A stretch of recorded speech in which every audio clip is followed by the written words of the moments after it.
Hello? Is anyone here? This should be actually the first Twitch stream, I think. I don't think anyone from Twitch is here, though. Shh. You shh. Shut up! Why are you echoing? Oh! What echo? What are you talking about? There is never an echo. There's no echo, Bossing. I don't know what you're talking about. Why is there only one like on this video? Oh. Never mind. Thank you guys. You know, my two most loyal viewers. I really appreciate it. Thank you. Anyways, I hope that someone from Twitch will come. Low key, but it's okay. We work hard. We work hard. We work hard. Okay. Guys, how are you this morning? Before we do anything, I'll tell you a little bit about this game. I low-key know nothing about this game, but I'll tell you a little bit of what I do know. Either way, how are you this morning, guys? How are you? How are you?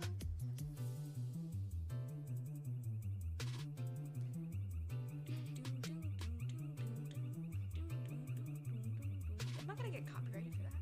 Imagine you just hear my melody and you're like, oh my gosh, you're singing about the diss track about Justin Bieber. Like what? Oh no, you got censored. You got censored. Oh my goodness. Okay. But yeah, that is basically what the game is. You share your location with a young stroker. The body snatcher. I didn't know that. Stroker. You on that freak stuff? Man, there's not a lot of people. Usually, I mean, it usually starts with like, you know, a small amount of people at the beginning. So, I guess so.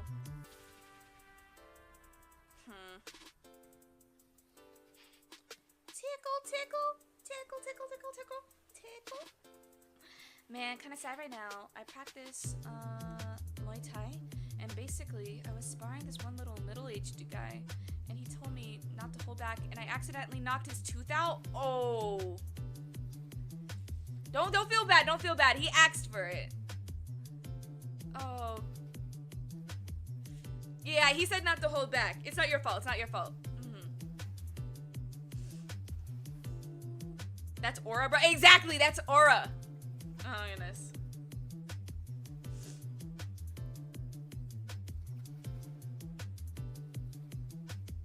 He said it's fine, but I still feel bad. That's understandable. You have basic empathy. That's good. Guys, I'm low-key starving right now, but my dearest sister said that she'd make me some bacon and eggs. So I didn't have to worry about that. But low-key, she said that to me 3 hours ago. Whatever. So, besides that, if you guys don't know my initial lore when it comes to yanders, I love yanders. They are a beauty upon this earth. They're everything I crave. Not in real life, though. I wouldn't date a yandere in real life. They're way too possessive. I mean, that's the point of them, but I find it kind of annoying if someone's too close to me. But I am, however, my chair. Oh my goodness. I am, however, pretty clingy myself, so I can't really say much. Yes, yanders. Okay. We got 2 yandere lovers. That's amazing. Did I already mention it? I probably did. But this is the first Twitch stream, and I hope it works out well because I'm using a multi-stream plugin by Item, spelled really weirdly. Either way, I hope it works out well, it saves well, all that stuff. So hopefully this turns out to be a pretty good stream. I really need a rig like an up-down because I can't even nod. When I nod, it's just like It's just complete silence and it's just me moving a little bit shimmy. Either way. Is there any last things you guys want to say before we start? Apparently this game only has 2 hours of content, But I think that because I'm a yapper, that I think that I'll be able to push it a little more. Man, I'm hungry. I'm hungry. Save me. Either way, we have a whole water bottle here. Here's some water bottle ASMR. My water bottles are like all of these old, so they're all soft. But yeah, anyways, any last things you guys want to say? Nor. The light blue hair guy is super nice, by the way. I don't trust anything you guys say. I don't trust you guys. Eating edamame noodles right now. Give me some. You roaches, you guys steal my food and you won't even give me any. I feel like, you know, you guys are really attacking me. I want some noodles. Either way, let's move to the game. Hopefully the music's still playing. I hear it in the background. It's really nice.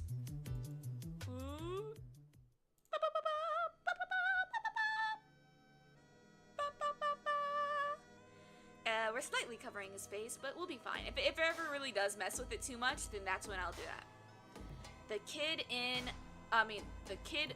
at the back. I really had the urge to say kid in the back, but it's at the back. Either way, before we start, here are the content warnings. Since this is the safe for work build, right? It will have screen shaking motion, graphic violence, including all these. Hopefully it's not too much or YouTube will get on me, but I did make it where it's not kids because I don't like... No, get kids out of here. Okay. Major character death, player character death, usage of weapons, guns and pistols, sharp objects and knives, drugging, implied child neglect and abuse, and if you are comfortable with these warnings listed above, exit the game or this stream. Thank you. I accidentally pressed quit! That was my fault. Wait. I accidentally pressed quit instead of return. Oh my goodness, my phone. Wait a second. Give me a second, guys. Thank you.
Unbelievable scuff.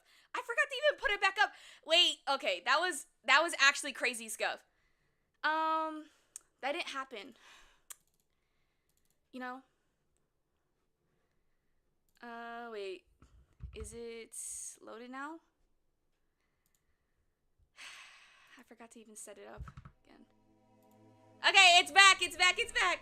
Guys, what scuff? There is never scuff. Clip this, please. Clip what? Clip what? What happened?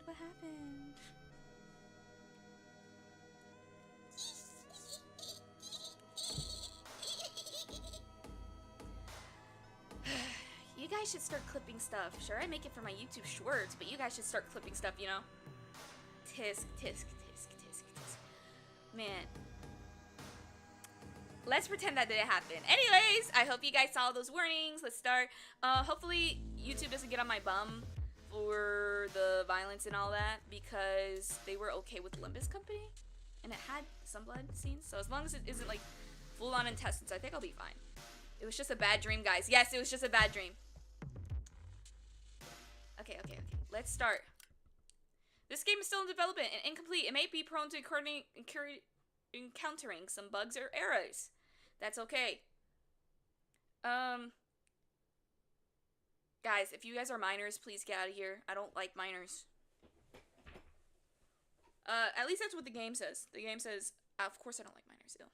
But either ways, guys, if it's 18 plus rated, if you guys are little, little children, or the second graders that you guys say you are, then I think you should leave. Now I'm 40. Ripe old age. It's okay to be, what is it called? Oh, yeah, middle age. It's okay to be middle-aged.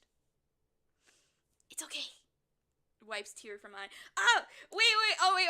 I'll tell you at the end. I will tell you, I'm 7. It's okay. Oh, my goodness. We're not playing this again. Oh, Anzu, pick me up from 3rd grade, please. Oh, Anzu, pick me up in the 2nd grade, please. No! Anyways. What was I saying? Oh, yeah. At the end of stream, because most likely it did say it was only 2 hours of content. If we run out and we come to the end of it, of what it is so far, then we'll go into drawing the different characters.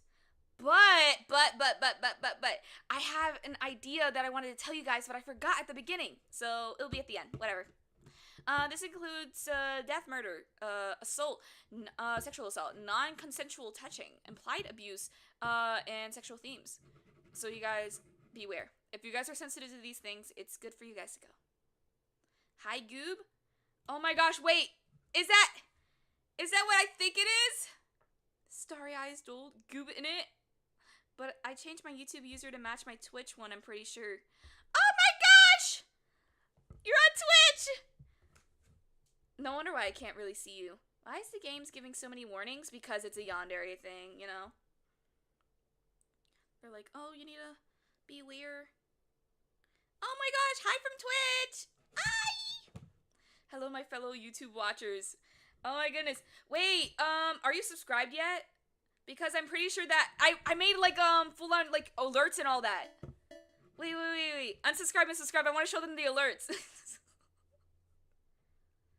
Because I made so many alerts and hopefully they work.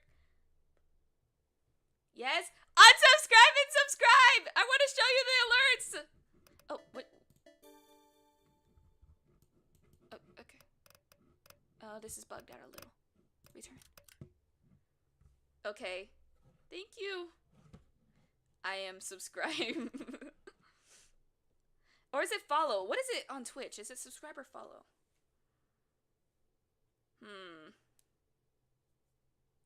It should be low latency as well. Hopefully. It might be a little longer latency because Twitch is seeing it slightly different. I did it. Is anything happening? It might later or not because Twitch is slightly more delayed than everything else. Wait. Twitch alert is there. Oh man. Oh, I don't think it worked. Oh, wait. I'll show you the alerts at the end of stream then. I'll show you the alerts at the end of stream. Yeah.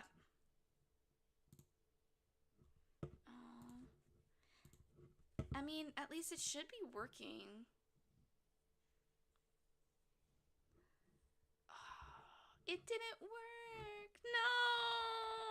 No. Whatever. It's okay. I'll show you the alerts, later. I'll show you the alerts later. Thank you.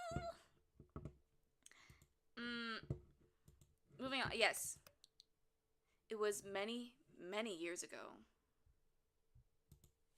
In a kingdom by the sea. Oh, guys, this is sounding very familiar. The sea. A maiden there lived whom you may know. Well, who's a maiden by the sea? Me? Me? Oh my gosh. Wait. I'm the only maiden by the sea I know. Unless it's Ariel. By the name of Annabelle Lee. Who's Annabelle Lee? Day 1, the beloved.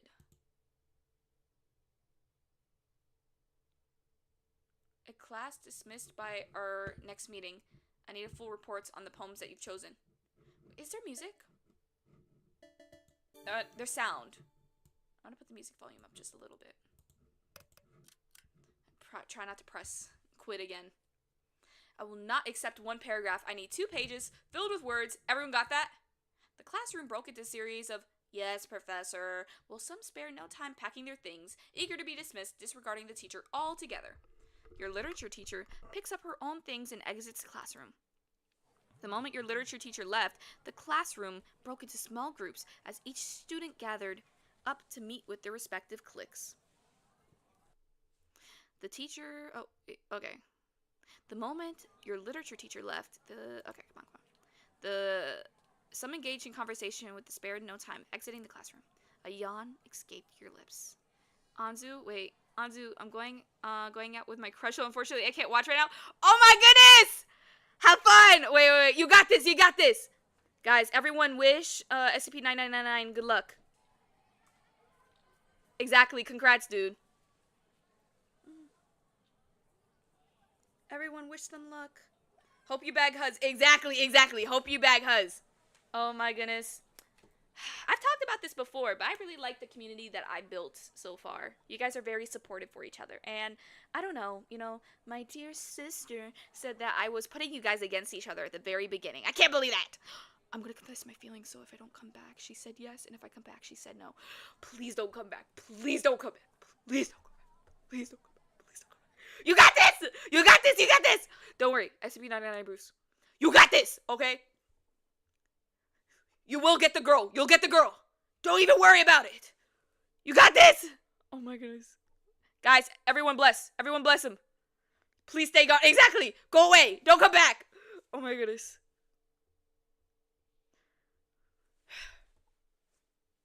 Exactly. Oh my goodness. Bye-bye. Oh my gosh. I hope the best for you guys. A yawn escaped your lips. You turn your head and observe the clouds outside. The clouds are shaded in a dark gray. The sky, once blue color, is now turning to the same lighter shade of gray. The looming threat of rain made you click your tongue in irritation. Just my luck. I didn't bother to bring an umbrella too. I wonder who's gonna give us an umbrella. Standing up from your seat, you were about to grab your bag when you felt a tap on your shoulder. She's the one I was interested in when I saw the game. She's so pretty, y'all. Oh my goodness. You turn around and face to face with the cobalt blue eyes. Her blonde hair shaped like swirls and dyed in blue and pink, complementing her entire ensemble, even if it's just the white button up and clearly looks too small for her. Girl. Hot pink jacket tied around her waist and the school's black shirt. Black shirt. It's white. Her hand, which you assumed was on the same spot that tapped your soldier, hung in the air.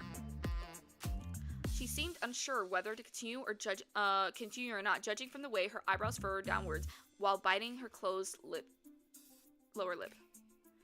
She turned slightly, her head not fixed on you, but rather on whoever's behind her. You hear whispers under her breath before eventually composing herself and turning focus solely on you.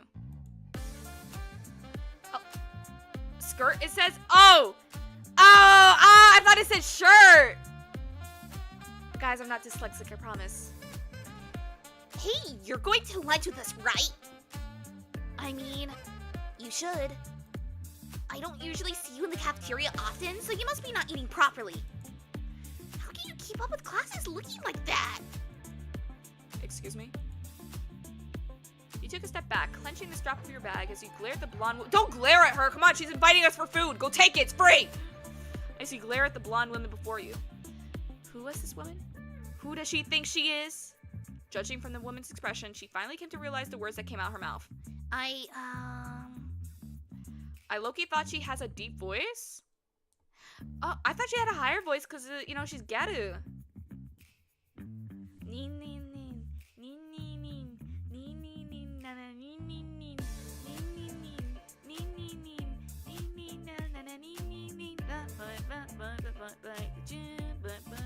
Oh my goodness. You guys know that song?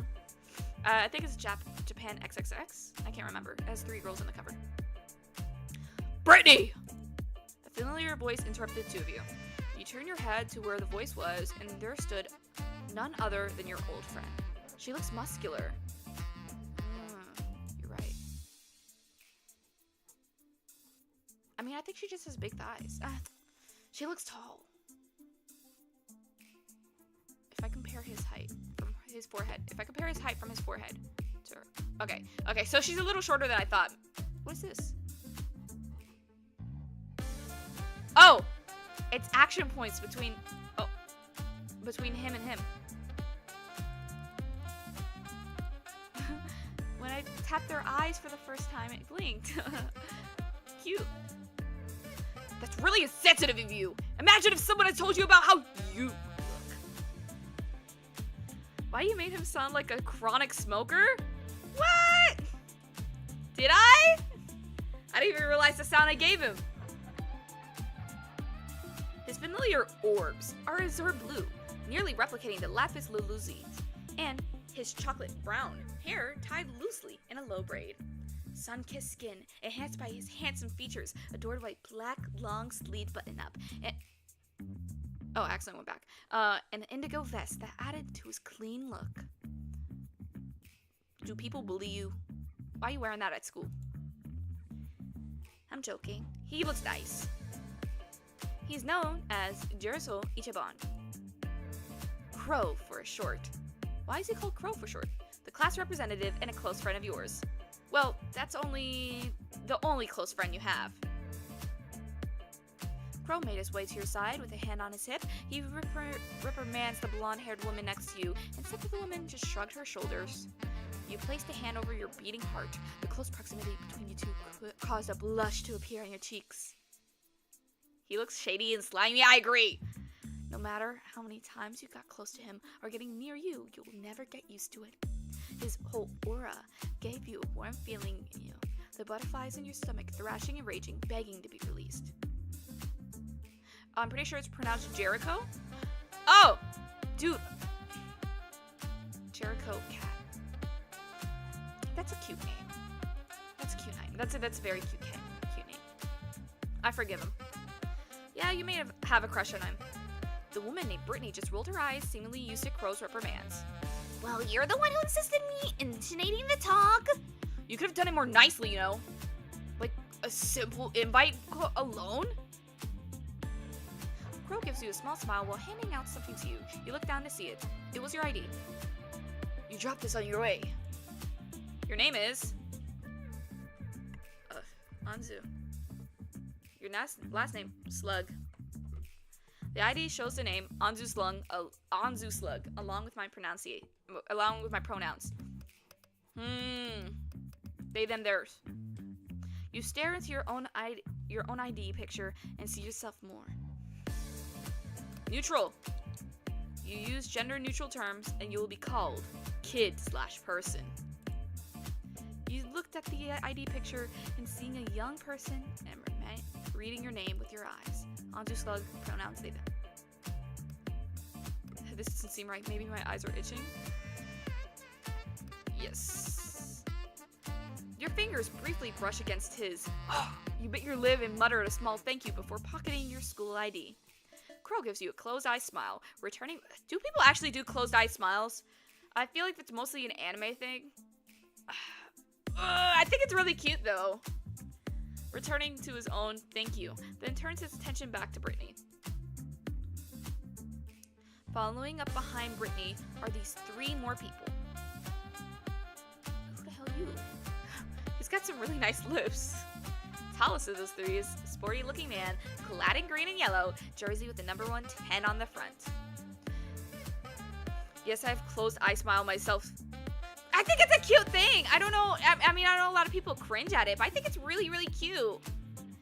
Is your character male or female? Gender neutral.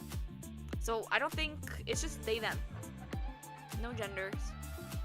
His eyes are bright green, indicating masculinity. Oh, he's pretty. Oh, he has nice long hair too. Second tallest is a man in purple hoodie. His eyes are sharp, slanted, long lashes adorned with teal-colored orbs underneath. Am I gonna see Soul? His hair straight, styled into a hime cup, save for a short strand tied with a red ribbon, and a low ponytail bound with the same shade of red behind him. He looks uninterested with what's going on in the very moment. Oh my gosh, look at her! She's so cute! Oh, my eyes. I hurt my eyes. Yeah, I heard Chevlar explained it. Oh, I actually hurt my eyes. Oh. At the last, but not least, it's the shortest of three, maybe within the group as well. Her skin is pale, her face dotted with a few freckles on them, and there is a rectangular-shaped frame shielded away from orange orbs. Girl, go outside. How you have freckles and you're pale? Her hair is short and loose, like waves. She wears a black button-up and under an orange vest, a black shirt matching Brittany's. Oh, black skirt. Oh, bro. Oh, no, she's a crazy one for sure, acting all shy and stuff. That would be... Wait. Ooh, I harsh level. You probably already know the game. I want to... No. Can't ask for spoilers. Lol. Just wait. She's gonna, like, stab us in a back alley. Damn, Britt. You're sure bad at socializing. Hey, Gio. Seems like you have competition. Tall jaw, clad in yellow and green sports jersey, lets out a loud laugh, causing some students to turn and look at him. Brittany's face grew red from embarrassment. Gritting her teeth, she crossed her arms while tapping her foot on the ground. This only made Jack laugh even harder. Shut up, Daryl! You're causing a scene! Also, if you were me, you would have done just as badly. That is, in fact, not true. I'm a lovable guy. Oh, yeah? As the two argue, you turn your head towards the other tall male in hoodie. Sensing your gaze, he looks down at you, his hand still in his hoodie pocket. ...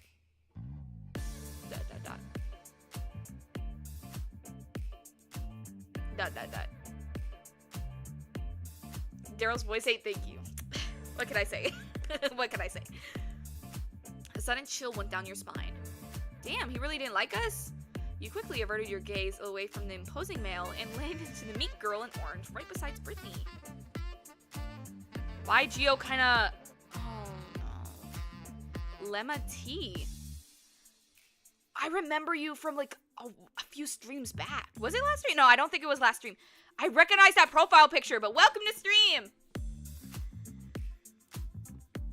She hasn't spoke since she arrived, but with the two males, by judging how attached she is to Brittany, you're guessing she's getting closer to her than the rest of the group.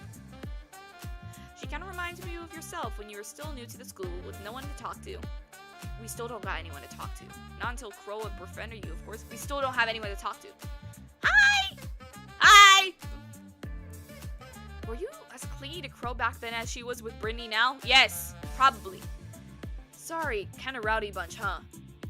I hope you're not too overwhelmed. Fun out, dude. They sure are. Something. Look, Anzu, you're still free not to join us for lunch if you're uncomfortable. Meeting new people is overwhelming. Can we go? I wanna go to lunch. I just want to let you know that I respect your feelings and that you matter, Anzu. He thinks we're gonna kill ourselves. This is the... He thinks we're gonna die. You only... Crow reassures you with a worried smile on his lips. You turn back to the group with the tall jock named Daryl now bothering Gio with an arm around his shoulder. The visible irritation on Gio's face did not do nothing to sway Daryl's happy-go-lucky personality. Brittany leans on one of the desks with her arm crossed, striking a conversation with the bespectacled girl next to her. What's her name? I didn't seem to catch it last time. Crow glanced at what you were pointing. Imagine if they're both yanderes. Imagine it. He's just like the type of yandere that he only becomes yandere in private. Imagine. Ah, Jessie. You can call her Jess for short. She's best friends with Brittany, and she kind of reminds me of back you when we first met. Oh, really? I was shy and quiet. Only that you're cuter. Oh my gosh! He called us cute! I don't know how I'm supposed to react. He's okay. Crow pinches your cheek playfully as you groan, but your mock annoyance is betrayed by the small smile formed on your lips. How time flies, huh? That's right, you got yourself acquainted with Crow in the sophomore year. Are we all seniors? Before you left, or is it juniors? Before you left the city, your father emphasized the importance of having companions and established friendships, especially in this college. Oh, we're in college. No wonder why they're wearing anything. Olympias University, the largest university in Titan City. It is known for having the best facilities and the best education, where you're guaranteed to rise from the bottom to the top. My bro looking at us like, actually, I think it's because we're short. Well, that's what the advertisements tell you. You try to get to know people during your first year, but to no avail. No matter how much you try to make friends, you just don't seem to bring yourself to talk to anyone. And to your dismay, no one seems to bother to even befriend you. Sure, you would talk with a few classmates for projects, but nothing goes beyond that. As if they're scared of you. More like disgusted. You can never tell. The looks you receive have been mixed signals, some bad, some out of pity. What happened to us? Do we really look that bad? That is until Crow came into the picture. Among everyone, Crow was the sole person who approached you with the intention of friendship. You were worried of him at first. Why would someone befriend you out of nowhere? We're a loser? I guess we are. I don't want to be a loser! Oh, I don't want to be you guys. That's what happened? Born a loser, I guess. Born a loser, left a loser. Your past experiences caused you suspicion. You had a history with people who try to earn your good graces because you were somehow beneficial to them.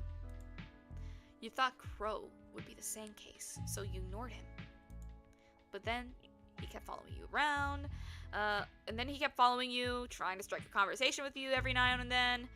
You tried to dismiss him, ignoring his presence as usual, but Crow was determined to break down your walls and kept insisting on tagging along until it annoyed you once. Just once.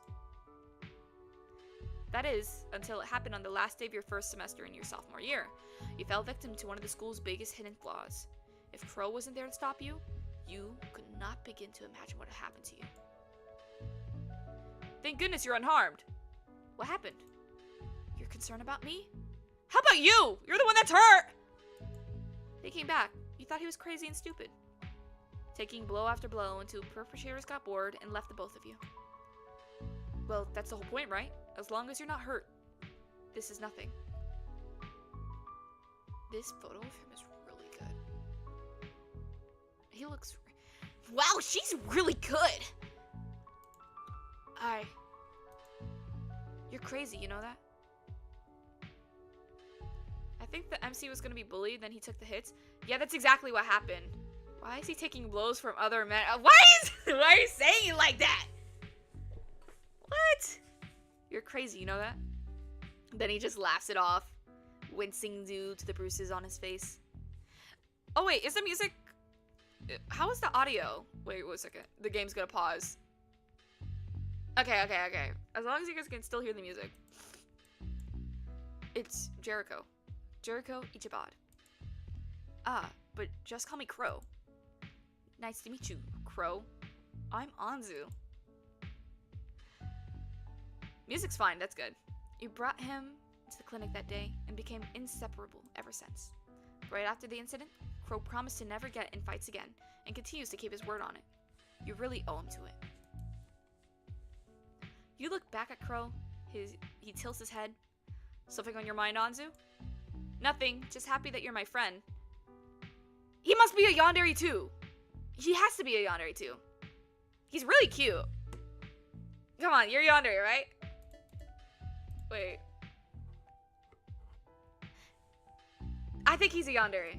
I think that's the twist. He's a secret yandere. He looks at you, raised eyebrows. Nah, he's crazy. Exactly. He has to be crazy. He looked at you with raised eyebrows, probably surprised about how random your thoughts seem. He didn't say anything, as he left her words sink in, and his usual gentle smile appeared. Loki, I think he's chill? What? I think it's the yandere, man. It just might be me, though. I don't know. I'm just naturally suspicious of characters. He didn't say anything, at least, so he let the words sink in, and his usual gentle smile appeared on his face. Crow inched closer to you, indicating that he feels the same way. Did you by have any chance have a toga profile picture? Oh yeah, did you by any chance used to? Nah, he's not chill wearing that outfit to school. I did. Ah! Oh my goodness! I do recognize you! Dude, welcome back. I haven't seen you like forever. You were like there at like the very beginning streams. Dude, you missed out on like on the 100 something, bro. You could have proved that you were an OG. Oh my goodness. But yeah, I don't think he's that chill wearing that outfit to school like yet. Brittany must have taken about the amount of time wasted in talking and arguing, and she turns to you for the last time.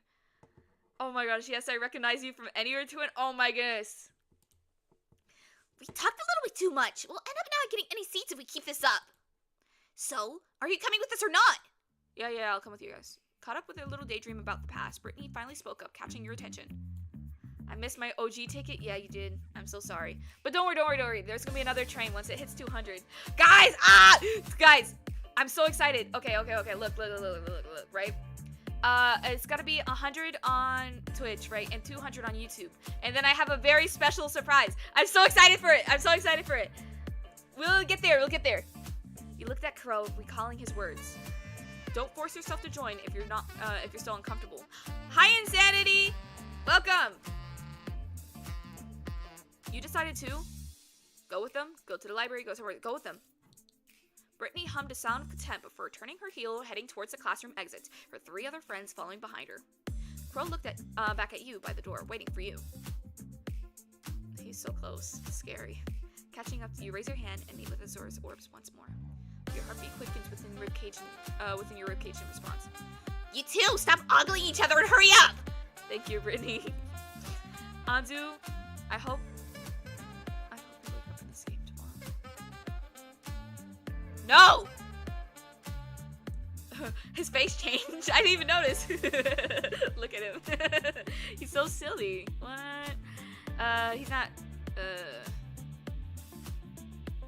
Those eyes are scary, actually. Never mind about being silly. You merely looked down, using your hair as a curtain to hide your reddened face. Crow just rubbed the back of his neck. That's so evil. Yeah, what are you trying to do? Oh my gosh, more emoji cons. You two eventually follow behind Brittany and the rest of the group towards the cafeteria. The cafeteria is loud and crowded. The tables are filled with students while the rest are lined up at the counters grabbing their lunches. A groan escaped Brittany's lips as she looked around for a sign of vacant table that you could all share. What a great time to not bring lunch, huh? Next time I'll be preparing my lunch the night before. I wonder why it's so crowded today. New lunch menu, perhaps? It seems like it. Well, we'll be left with nothing if we keep standing around and loitering. And... Hey! Wait. Hey, Daryl! Oh yeah? What's it, your royal majesty? Daryl cooed with a teasing tone. Brittany rolled her eyes with at his silly gesture. Could you two look for a vacant spot while the rest of us line up? Save us the time that way? Sure, Britt. Let's go, Gio. Wrapping around Gio's shoulder while ignoring his obvious irritation from said male, the two walked away in hopes of looking for an unoccupied table. Ah! Wait, it worked! Do you guys see that? The alert worked! Oh my goodness! I can't believe it! Guys! What do you guys think of it? I made a lot of alerts for a lot of things. But I don't think bits work until I'm a Twitch affiliate? Question mark? I did some research on it. Geo Zesty? I mean, they're all kind of zesty looking. You can't deny it. Oh my goodness. Thank you to... I missed the name. But thank you to the person that subbed. Thank you. But yeah, did you guys see it? Oh my goodness. I'm sorry, I missed it. It was very, this was a monumental moment. It worked. Oh. I can't believe I missed it that quickly. My fault. Either way. We're working hard, okay? Cough. Brittany then turns to you. Oh right, Anzu, I'm not sure if you got your path anything, like those two did, but if you want to line up with us or go help them find a table, make a choice. Let's go. I want food. You decided that you. Buy your lunch. Bye. I want to hang out with them. I don't want to be with those bums. I'll buy. Alright then. Daryl, Jill, go find us some seats while we line up. Daryl waved Brittany away, mouthing, "I got it," before turning around with Gio. The jock's arm wrapped around his grumpy friend's shoulder, dismissing the visible annoyance in Gio's face. Come on, Jazz, let's get in line. Yes, of course. You may go first, Britt. With haste, Jess trails behind Brittany. Let's go in line as well, before more people start piling up. We don't want to end up with bad stuff, don't we, Anzu? You can say that again. You shudder at the thought, remembering the leftovers from the school cafeteria. With a nod, you and Crow made it in line with the rest of the student body. While you're lining up, Crow turns his attention back to you. I'm glad that you decided to come with us, Anzu. I know it may seem selfish of me to drag you along, but there are new friends now. I hope you don't mind. I don't know. I say nothing. Come on. Oh, I think that was the wrong decision. I'm sorry. Your silence caused Crow to furrow his eyebrows, but he didn't utter a single word. Once everyone got their food, Brittany turned her heel and walked towards where Daryl and Gio were seated. Move your butt, Daryl! I'm sitting...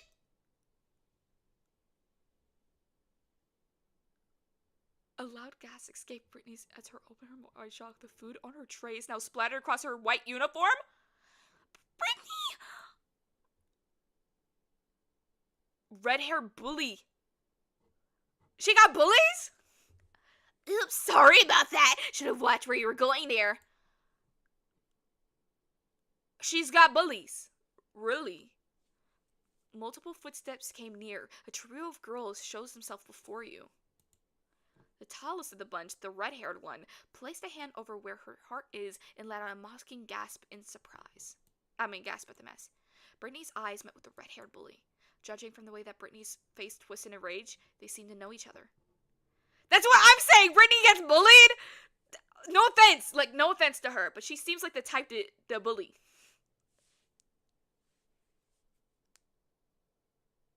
Wouldn't have expected that? Exactly, I didn't expect that either.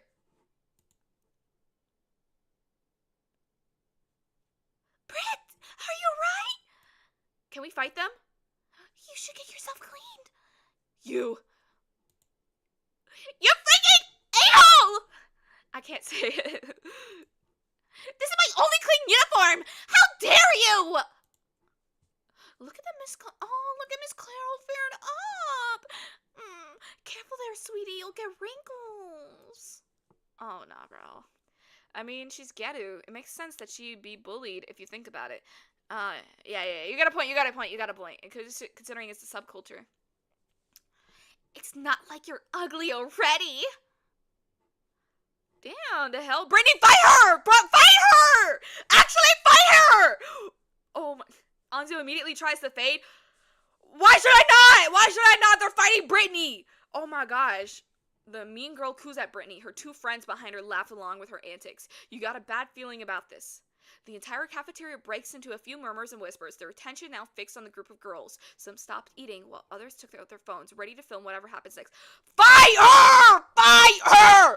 Fight her! Oh my goodness. I hope my audio is not crazy loud. It is probably crazy loud. Let me put it down a little bit. But fight her! Fight her! Oh my gosh. I personally believe in running the fade. I always personally believe that. Crow tried to come in between them to stop the fight, but it wasn't fast enough. Yes! Oh my goodness, Brittany! Thank you! You fought her! Thank you! Next thing we know, another loud gasp was heard. A wide smile etched into Brittany's face. Shh. That means the girl's white uniform now smeared with varieties of wet sauces and oils, matching Brittany's own dirtied uniform. Brittany's shirt is slightly open too. She probably got it on her tits. Ugh. And the girl has it on her. Oh my gosh, no. Jess's face filled with shock. The food from her tray is now gone. She better win this. You're right. Take that as stain. You. I can't. Food fight! Why is he smiling, bruh? The moment Daryl held those words, the cafeteria went into a hectic frenzy. Food and drink started flying across the... What are we, in a Disney movie? The area, as soon as students started tossing whatever they got their hands on. Are those... trays? Did we just get hit by a tray? Anzu! Everyone, stop this madness at once! Oh, I need to give him a British accent. Stop this madness at once, indubitably. A sudden wave of pain made its way to your head. The last thing you saw was Crow calling out your name before passing out.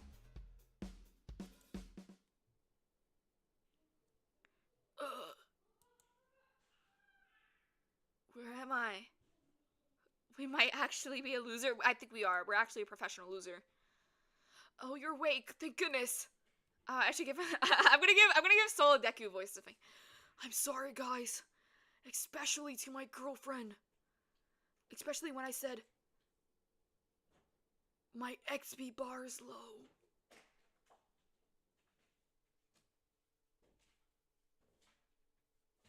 Oh my days.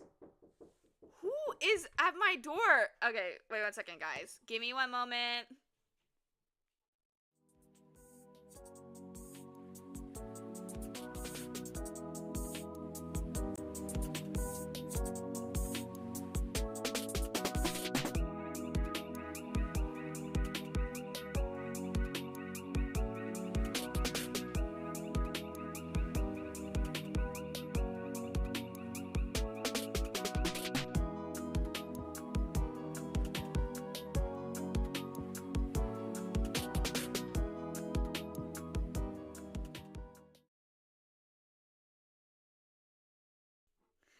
Why does Crow look like he's about to bust? I don't know. Oh my goodness, I had Chevlar and Lati, you guys both got censored. I'm uncensoring you right now. Oh my goodness. You guys were getting censored like crazy. Looks like a femboy. I love her too. I love Yada characters. Looks like a femboy, low-key. Might be a femboy. I'm so sorry, guys. If you ever get censored, tell me, and I'll gladly uncensor you. I don't know about you guys on Twitch, though. Low-key. You guys on Twitch, I don't know how to uncensor you guys like that. I'm way too used to YouTube. I'm sorry, guys.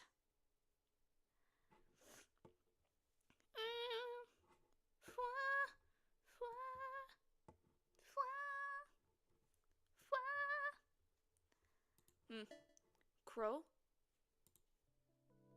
You tried to sit up and a sudden shot of pain went through your head, stopped you. You reached out to touch where the ache was coming from and Crow stopped, holding your wrist. Careful now. The nurse already bandaged your head. Don't push yourself. I didn't even know we could get censored. If your text doesn't go through onto the screen, you've been censored. Like if you send something it's not on the screen right now, you've been censored completely. You should have been there for the ASMR Rain ASMR stream. Oh my goodness. Like it was what was it? On the Rain ASMR stream, when people were guessing the name, like, oh, am I wet or something? Like, are you wet? Like, are you wet yet? People were censored the whole time, but I uncensor you guys. Best viewers expressed to you. No idea what you said, but yeah. Devastating cardigan.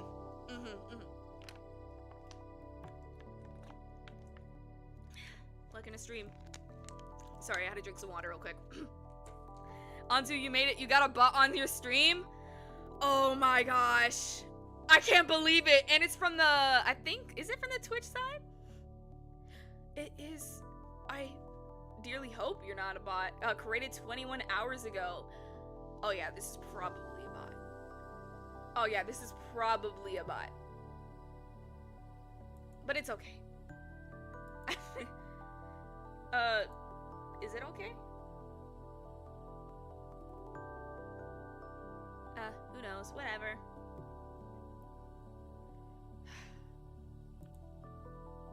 Go push yourself. Crow gently push you back on the medical bed. He takes one lone stool and takes a seat right next to you. Ugh, what happened? Well, after Daryl started the mess of the food fight, the principal was called to stop it. How does a bot even work? That's what I'm wondering. How does it work? Do people just send out, like, their creations to go and type in people's chats?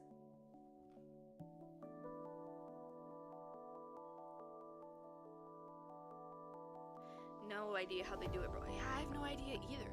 Someone do research! One of my dear roaches, do a research on it and tell me how it works.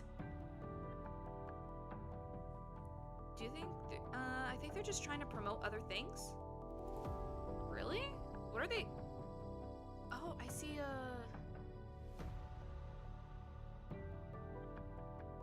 grow your Twitch followers fast, buy Twitch followers cheap. Oh my gosh, it is a bot. And they are promoting Twitch. They're promoting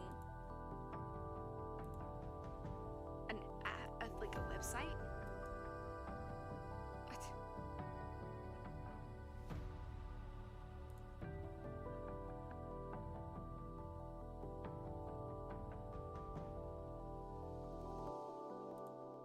They're promoting. What's it called? It's promoting buying bots. Yeah, basically. Sorry, like I don't even know how to describe it. And I don't know how like Twitch moderation works. So like how do you work, sir?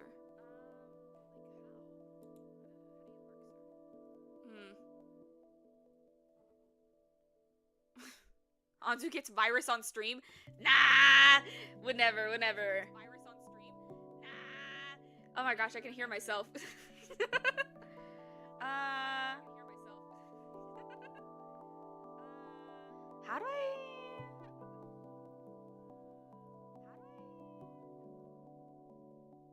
How do I... like... How do I do something? How do I time out a user? Found it! Worked it out. Found it! Worked it out. The lag back echo in the background. Ah, you can hear it! No, you're not supposed to hear myself! Oh my gosh, you guys weren't supposed to hear me! I forgot that it takes in also my website audio, so I was just listening to myself. I thought, okay, whatever. Probably not hearing me anyways. Shut up! I can't believe that! Whatever. Full scuff.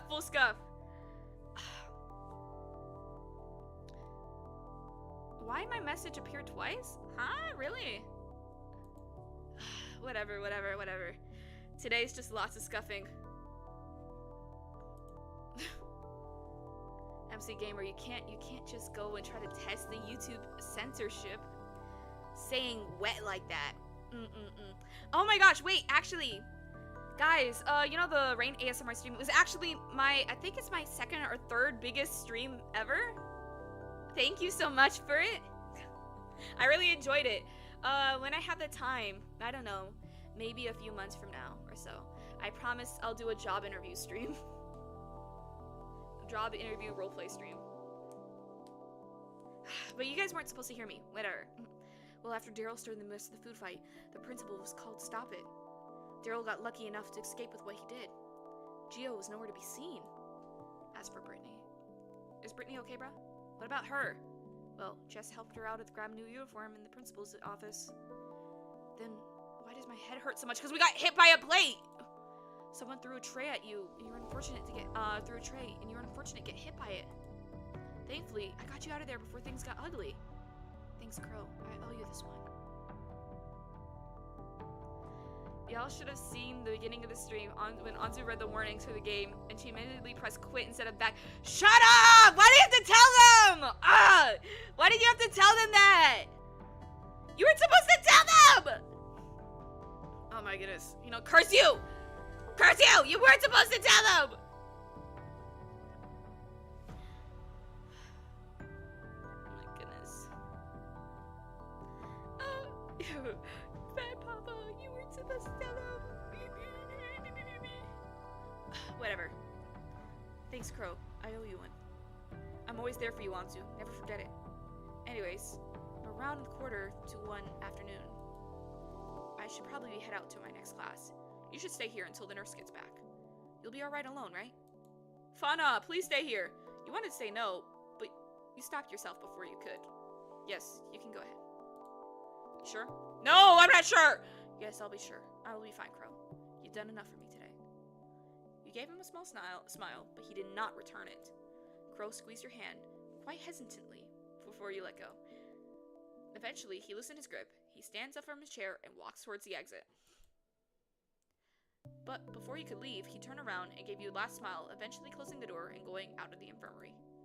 You groaned and laid back down on the bed, feeling the bandage on your head. Damn, it was that bad? We were bleeding? At least the pain is slowly dying a bit. I hope it didn't leave a mark on my head. You have bandages on your head. You probably bled that. You're guessing you came face to face with one of the edges of the metallic trays. Since when did the trays hurt that much? Was we been hit by a tray before? Then again, there was athletes in the area, Daryl being one of them. Just then, you hear the door opening, the nurse's voice echoing through the room, and the click of her heels getting louder as she drew closer. The nurse...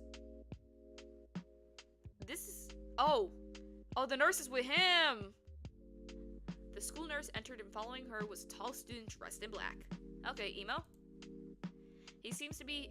I shouldn't even say emo. This is e-boy at best. He seems to be holding on his left hand. You can see the red streak of blood overflowing. That looks black. That looks bad. He sure had it worse than me. Yeah. I wonder what happened. You should be thankful that... you should be thankful you didn't get a cut. You should be thankful that you didn't get a cut of vein. How were you able to get past that pocket knife in the first place? The nurse sighed and seemed to get her hands full with another student. The latter, however, didn't say anything as he let out a small hiss when the nurse dabbled some disinfectant on his wound. You sat up slowly, careful not to hit your head on anything else, before stealing a glance at the student and the nurse. You met eyes with the reddish orange ones. Your heart raced as you felt heartbeat quicken.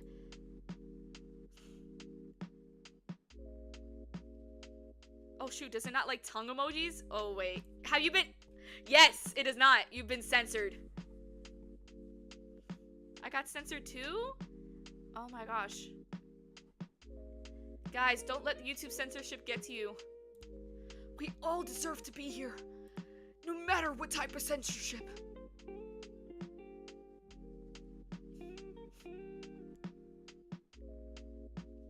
Dang it. Don't let it get to you, don't worry. What an unusual color. They remind me of the setting sun. The nurse finishes up wrapping his wound, and blotched a few red slows, seeping out and staining the once white bandage. Oh Mel, stop it, Anju, stop what? Stop what? What are you talking about? However, his gaze is still fixed on you. I'm just wondering who the baddie is. However, his gaze is still fixed on you. The nurse follows his line of sight and finally takes notice of your conscious figure. The Deku voice is killing me? What's wrong with it? What's wrong with it? There's nothing wrong! You're finally awake, Big Slug. You approach it with a bottle of painkillers she took from one of the transparent cabinets in the walls before handing a pill to you. How are you feeling, dear? Does your head still hurt? Slowly dissipating, ma'am. Thank you. She hands you the bill, and you take it, dissipating, such nerdy words. He's not all that. Down your throat. You're free to stay here for a while longer, Mr. Slug, or Mix Slug, but you need to return to your class as soon as you're feeling better. You gave the nurse a nod, and in return, she hums approval before going back to the taller male in the back. As for you, Mr. Bruggs Mainsia, if your bandage ever gets dirty throughout the day, don't hesitate to come back here. I'll reapply it with a new roll. Oh my gosh, you guys are freaks. He's not all that. The taller male hummed. He turns on his heel and made his way towards the exit before pausing. In return, I'll return to my class now. Thank you for patching up, nurse. The tall student gives you one last look with his fiery red eyes before making his exit with a click on the door. Onto mass unfollowing? I'm sorry! I'm sorry! I didn't mean it. He's cute. I didn't mean it. Guys, I'm so sorry. Please don't cancel me. Are you trying to cancel me, yeah? Gen Z me, bruh? Are you trying to cancel me, yeah? Cancel me, bro? The nurse lets out a sigh, rubbing her temples, feeling a headache resurfacing. I swear that child comes in here every other day. Huh? Him? Oh, you're not a classmate with Mr. Brainmania? Odd. I thought he might know you from the way he was looking at you. No, I haven't seen him around. More like, you've never bothered to look at who was around since no one would even bother to spare a glance at you. Well, either way, don't get into too much trouble like him, alright? That raises a question in your head. Just how bad was this guy's injuries that he comes to the nurse's office almost every other day? It kinda explains why she's been sighing ever since she brought that tall male in the office. Jinzimi, bruh? I thought I finally managed to escape it. I'm so sorry, guys. You can't escape Eminem. With an injury as bad as the near stab wound in the palm, you can only take a wild guess. Sorry, something distracted me. As much as you are curious to know what transpired, you're nearly late for your next class. I'm the clock on the top of the door frame. Just go late, bruh. Door frame. You come to the medical bed. Thank you, nurse, and you made it way out of your office. Barely making it to your next class, you slid to the classroom door, earning a few looks from students inside the room. Turning the podium, you exhaled a breath you didn't even realize you were holding, and you realized that the teacher was still absent. Fixing your composure, you scan the room. A few easels and shelves filled with brushes, bottles stained with acrylic paint guarantee that you made it to the right class. You make your way to your seat. Once settled down, you groan, placing your elbows on the desk, resting your chin on your hands, and waiting patiently for your professor's arrival. Though you couldn't help but notice the feeling of someone staring at you. You shook it off, thinking it must have been a lack of sleep. No! Go turn around. You look out the window. Or maybe it's just the cold weather. Hearing the classroom door open, your art professor finally makes his way inside, his large round belly sticking out. Round spectacles around the top of his nose and stereotypically brown beret in his hair. He greets the class before starting his lecture. He sounds like what Pom Pom Purin would be if real.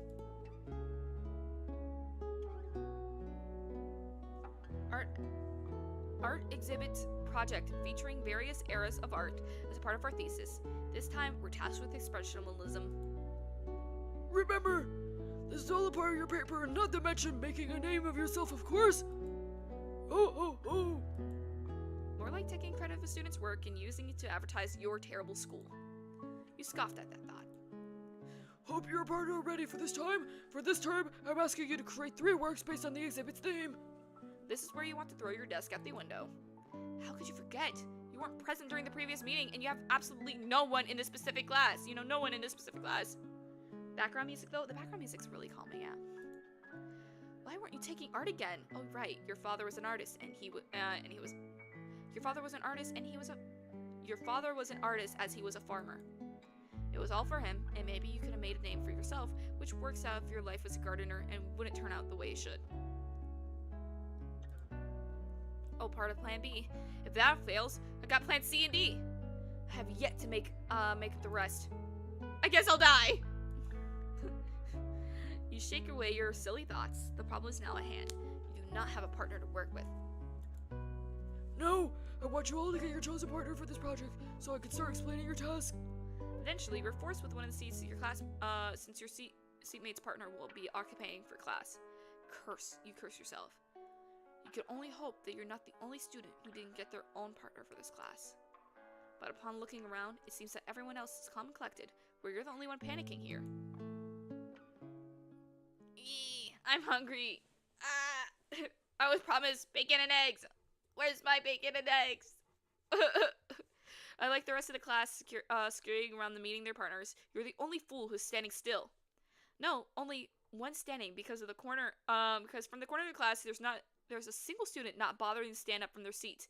The seatmate who had left the pair with someone else, leaving a vacant spot. Did he take the window seat? It's the guy from the clinic. I never knew he was in the same class as me. Is he not gonna bother with his partner? Unless... Oh yeah. Hey there. MC furthering the loser allegations. We're just pure loser, okay? We're just pure unwashed loser. Oh.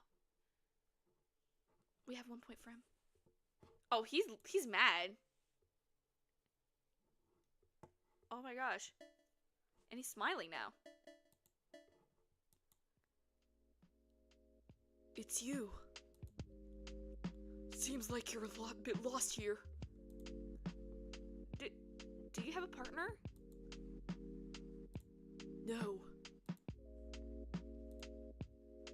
Well, just your luck then. Me neither. So do you want to be partners? Sure. Why not? Can't even try to say this is shy anymore. We're not shy. We're just loser. He's still bleeding. Ugh. You took the vacant seat right beside you. Beside him, his book now tucked away on his desk, and is now a pen and piece of paper seemingly ready to take notes. Hey, I never got to know your name. It's not quite important. Well, I should at least know what to call you instead of Green Street Guy. He raised an eyebrow at your silly nickname you gave him before slightly shaking his head. Solvian. Bormencia. But just call me Sol. Okay, Sol. Sol! Oh my gosh. Let me get some more water.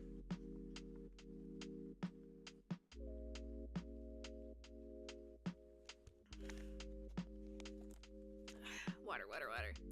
Oh! But let me do this before I accidentally press quit again.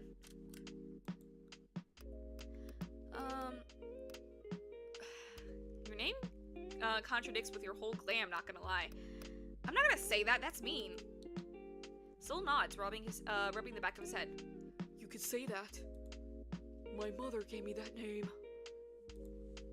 It's a lovely name. Thanks.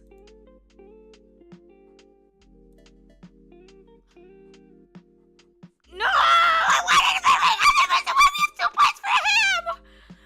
I forgot your name too. I forgot your name. But I wanted Blue Dude. I can't believe this.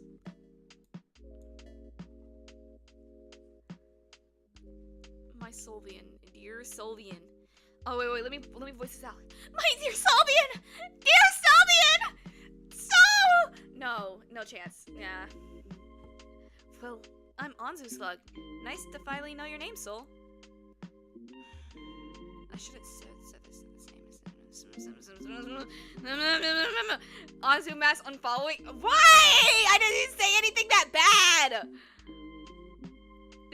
You want him and you don't even know his name? I don't know anybody's name. The only person's name I really know is Brittany. 3 artworks to showcase. No, it has to be some form of expressionism. Mediums will be strictly traditional. Your professor then proceeds to give other pointers for your project before leaving you and the rest of your class for the day. Everyone in the class proceeds to talk with their partners, already brainstorming ideas on what they were going to showcase and hopefully could get a higher grade. You turn to Sol as he took his own charcoal pencil and his sketch pad for class. Oh, is he in here so he has an excuse to draw us? You got any plans for the first display, Sol? Expressionism is about conveying one's feelings, right? The easiest for now is a portrait. Let's use your face for example. My face? He lets out a low chuckle. Oh, there. You're making a cute expression right now. That can be considered as expressionism. Oh no. So, can you help me stretch? What are you guys on? Huh? Oh, but I have this bandage on my face. Wouldn't that hinder the process? You recall the events that happened back in the cafeteria. Weirdo. MC Gamer, you can't say anything. You're the one to say, oh, Anzu, please say that armpits are amazing. Anzu, draw more armpits. Anzu, please, I'm begging of you. Armpits. You can't be saying that out of everyone, MC Gamer. I'm so sorry. The voice is getting me. Is it the Deku voice? I said I was going to give him the Deku voice. It's okay, MC Gamer. I approve of all of my gooners. Even if you guys are really weird. Oh my gosh, I'm seeing this old Anzu, like, concept art. It's low-key peak. I support all my gooners. We all goon together. Goon sesh at 1 p.m. every Saturday. You call the events that happen in the cafeteria. I could simply ignore it. Or make something better of it. Trust the process. He seems like he's already has an idea of what to do. And judging from the half-filled sketchbook of his, he's quite familiar with the concept of art. Me, however, I'm pretty great at art. Come on. Guys, isn't my art amazing? Come on. Oh? That surprises me. Sorry, I can't draw you back because of this damned injury. No, don't worry about it. Oh wait, that's wrong. No, don't worry about it. You're excused, and I don't want you to stress your hand over this. You took your sketch pad and pencil and worked the portrait with determination, his eyes never leaving your face. You would often look up at his features, taking note of every curve, blush occasionally invading his cheeks as he tries his best not to look away while you work. While you were sketching up, you can't help but avert your eyes on the bandaged hand on his from time to time. Seems like you're quite curious to know what happened to this, huh? Seems you're quite curious to know what happened to this, huh? Oh my goodness. Salvian! My Salvian so! I'm so Salvian so good! You see a Salvian! No. Oh wait, I love, he looks very emo. He's not emo. He's e-boy. This is very e-boy of him. As you weren't slick with it either. You froze when he caught you red-handed, just like a red seeping out of his hand. You stopped drawing. Sorry, that was rude of me. It's fine. It's fine. This is just the usual for me. I've gotten worse injuries than this. Oh. I can't believe I got 2 affection points for him. You raised an eyebrow at that. Not the worst? If you don't mind me asking, what happened? He paused and averted his eyes, but opened up to speak. Nothing much. Just minding my own business and got assaulted. Had to defend myself. He talked as if it was just another Monday for him. Your eyes furrowed as he noticed and just chuckled. No need to worry about me. All that matters is that I'm still here. You didn't say anything. However, continuing on with the drawing, your moment slowed and now refusing to look at his injuries, his injured hand. This school is way more effed up than I thought it would be. The sound of the school bell rang across the classrooms and through the hallway. Man. Oh my goodness, what did you do? I was going here because, Loki, YouTube's PMO. Because, you know how it doesn't accurately say how many people are watching. How did I get censored for saying chud? You got censored again for saying chud. I'm so sorry. Shut out the e-boys, just him though.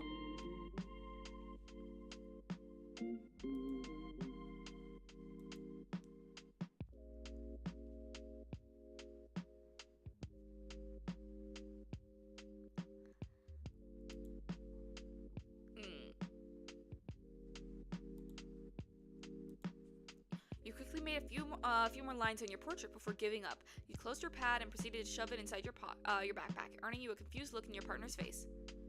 Not even gonna show me what you've made? It's not done yet. That's never bothered me. Can I see it? Wait!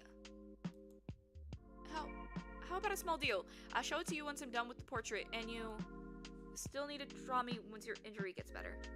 Sounds like a plan? You say with a wide grin on your face, trying your best to convince the male. He stares at you. You could have just the guy. He stares at you, your face, for a short moment, before eventually leaning back in his chair, arms crossed, and nodding along the deal. Packing your things, you and Soul continue out to the hallway.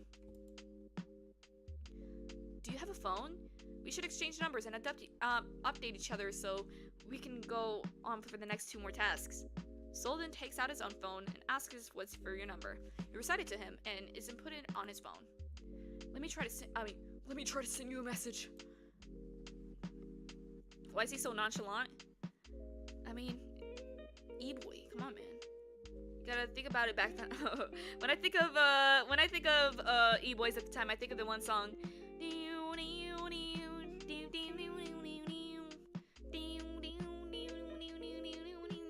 It's like the same one that was turned into like the e-boy conveyor inside the very normal elevator inside Roblox. That's what I think of. This must be Souls. Of course, this is. Oh, cute. Sup? I mean, sup? You type so differently from how you look. From the corner of our eyes, you see Soul's eyebrow raised at your text. What's that supposed to mean? Nothing. You chuckled. He rolled his eyes. You stare and linger on Soul's face, a smile embedded in his handsome features, while he looks at the block of text on his phone. You bite the bottom of your lip as you recall the events that happened today, mostly meeting with new people, just formally meeting Crow's group and now. Crow, can you stop acting? You're acting like you're about to bust a nut! Shut it! Shut it before I have to slow you down! Meeting Soul? Back then you struggled to form friendships through college, then you're convinced that you'd be graduating without making a single connection, which would be undoubtedly disappoint your father, and you were ready for it. You thought to yourself, these are odd people, eccentrics at most. Misunderstood people, all human, all the same. A sudden wave of determination washed over you. With a hand on your chest, you stare at Soul's orbs, making him tilt his head slightly. Soul, I want to be friends with you. I can sense that people tend to misunderstand you and your overall personality. Soul is quiet, but his gaze remains on you with lingering curiosity. But let me be different. I want to know you. I want to understand you, Soul. If you let me. He blinked once, then twice, then a chuckle. He put a large hand on top of his head that ruffles your hair. Alright then, let's mark today as the start of our wonderful friendship, Anzu Slug.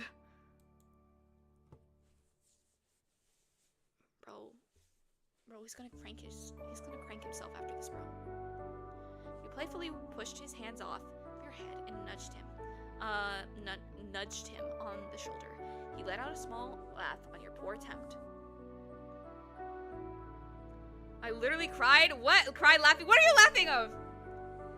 That's not crazy though. He's bad. As to you two, Sylvia Berminzia.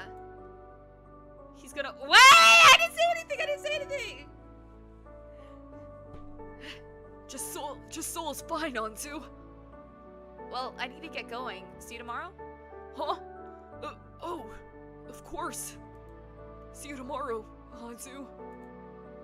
Oh yeah, bro, he's totally cranky after this. He's gonna stalk us online and cranky. Giving Soul a wave of goodbye, you make your way towards the school's exit. Shinji, crank that Soja boy! when I told you to stop gooning. Oh. All the music's faded. My darling.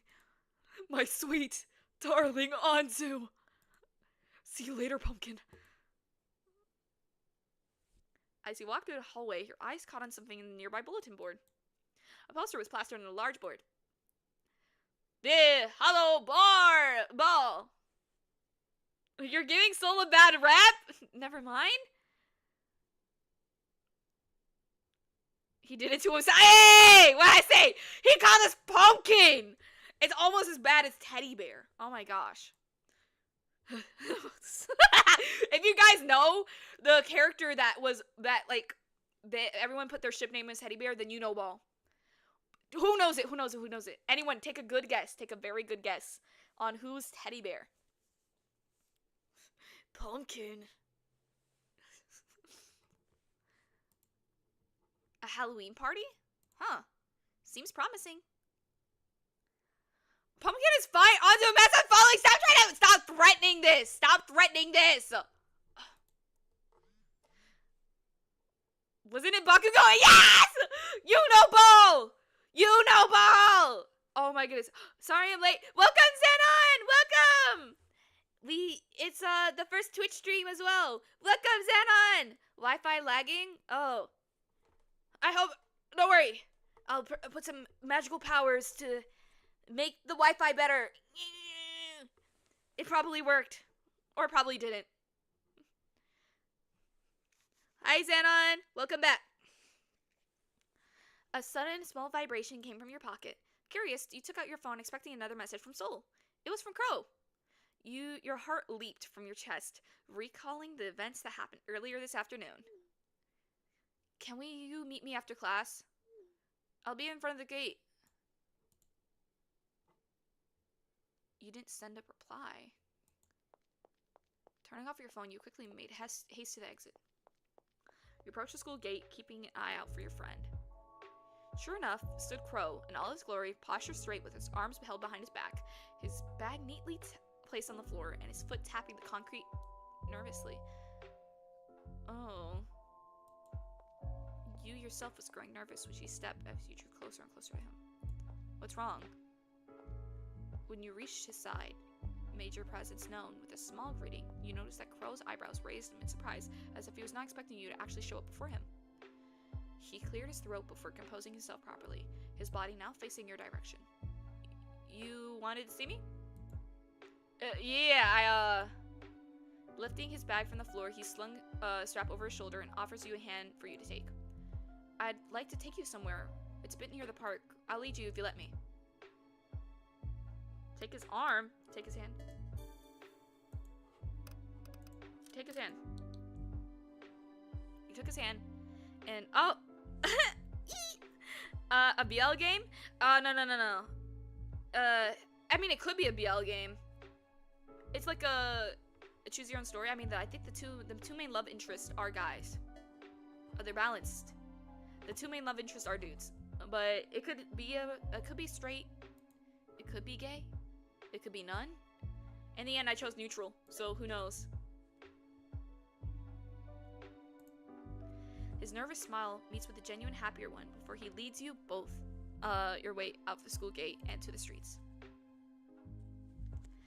By the time you and Crow made it to the park, it was already sundown and stars started painting the sky.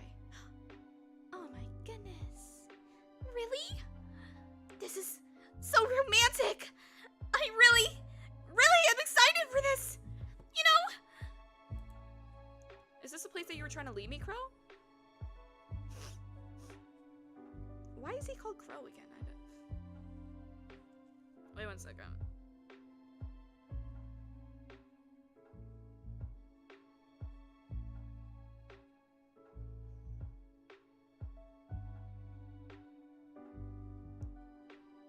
Okay. You know what? Okay. I now have recollected myself slightly. Guys, I have 2 things we must discuss at the end of stream. Actually, it's 1 thing, but it's it's technically just 1 thing. It's both in the same topic.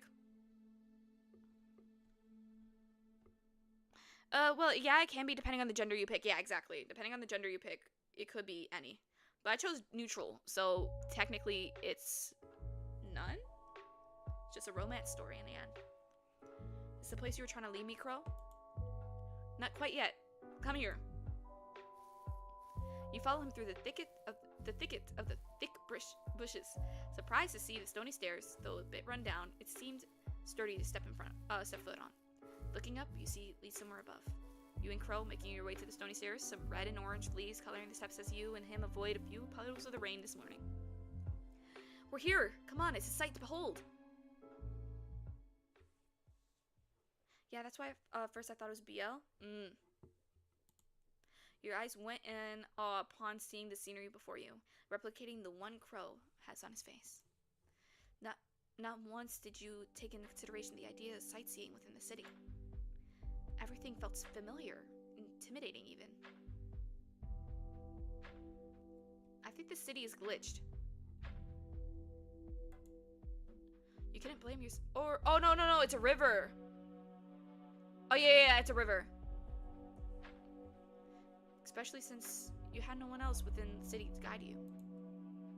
But gazing at the sea of lights, that stretched out before you may realize that you've been missing much of what the city has to offer. Looking further ahead, take notice of the tall tower decorating with bright neon pink lights. A little bit to its right is a movie theater. Next to the mall, rows of other buildings with multicolored lights seem endless. The more you scan the area, the more you see unfamiliar places that you didn't know existed. Your moment of silence, while admiring the city view, was interrupted by the sound of rustling grass. You turn around, finding the source of the sound, and Crow has made himself comfortable, lying in the grass ground under the old tree. You see his backpack leaning against its trunk. You turn your back from the city and walk towards where Crow lay, and deciding to keep him company. His gaze in the starry sky shifts to you as you sit down beside him, and a hopeful smile grows on his face. Judging from your face all lighting up, you like this place, huh? Care to join me? Accepting his invitation, you give Crow a slight nod, then brought joy to his eyes. You stretched a bit, lying on your back, right next to him, your fingers barely touching. You and Crow look at the night sky. You observe how the stars twinkle as if it rained from the morning never happened. Crow, my beauty. Okay. Look, he's really beautiful, honestly. I like him. Jared, oh, so you like both of them? You were judging me for liking him more than you were judging me for liking him more than Soul. How did you manage to find this place? You tilt your head and look at him, and he gives you a closed-eye chuckle before his twinkle gaze meets yours. I take it that you've never heard of Lily Smith, have you, Anzu? Yeah, pick a side!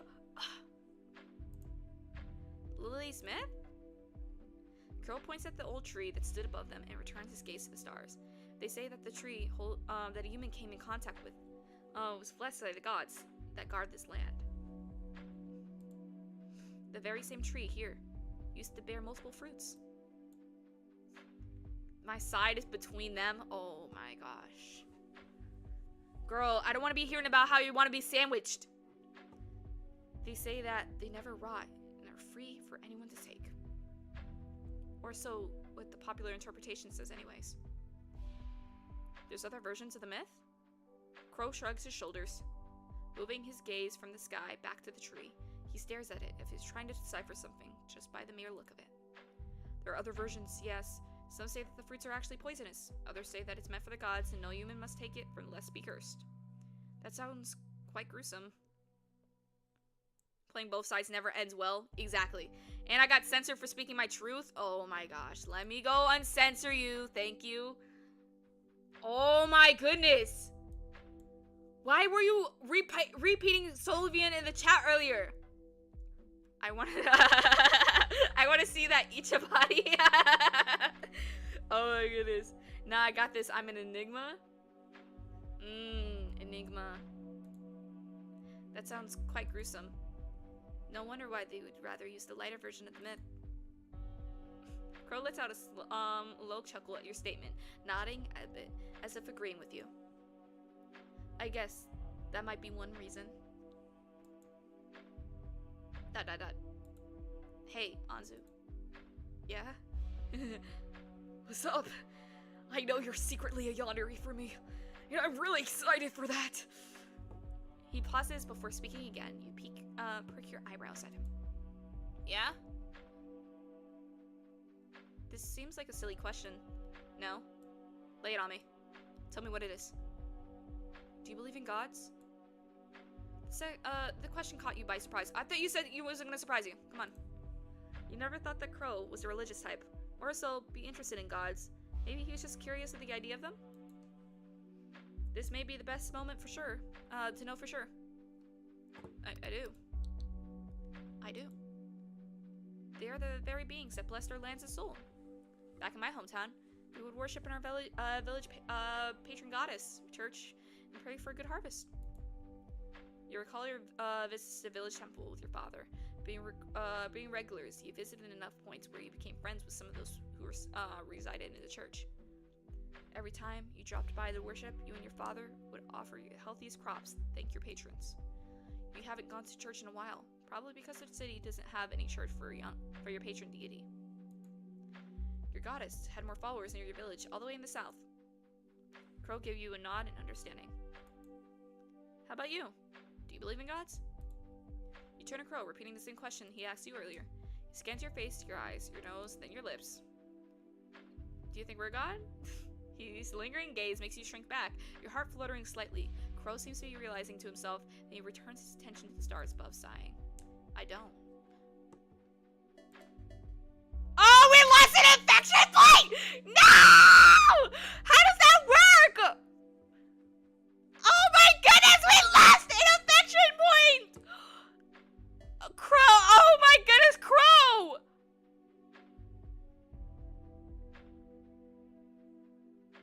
Oh no, Crow, no!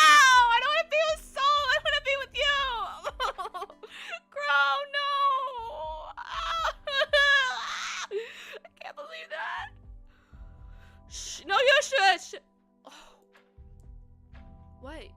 You didn't think I'd be a non-believer? If I had to be honest, no. Why so? You kind of dress like a priest. He does, though. He kind of does dress like a priest. Crow's grew wide as he broke into one of the loudest laughs you've heard from him. He laughed so hard that he had to clench his stomach and wipe a tear stain from his eye. I wouldn't mind seeing him cry. He was still chuckling when he unbuttons the first two studs of his black polo, revealing more collarbone to you. You quickly avert your eyes, finding the tree leaves to be very interesting in the moment. As you feel familiar heat rush to your cheeks. How's that? For God's sake, Ichiban. Less formal? Oh my goodness. Ichiban.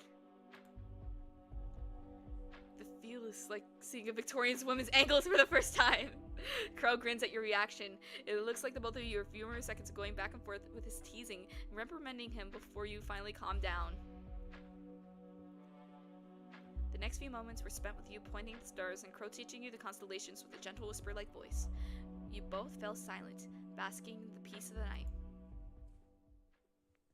Guess I'm watching both? Oh my goodness! Welcome! Wait. Who's your profile picture? Wait. Welcome, Vicey001. Hi, Azu. Oh my gosh! So many people are suddenly showing up. Hi! Welcome! Suddenly watching both.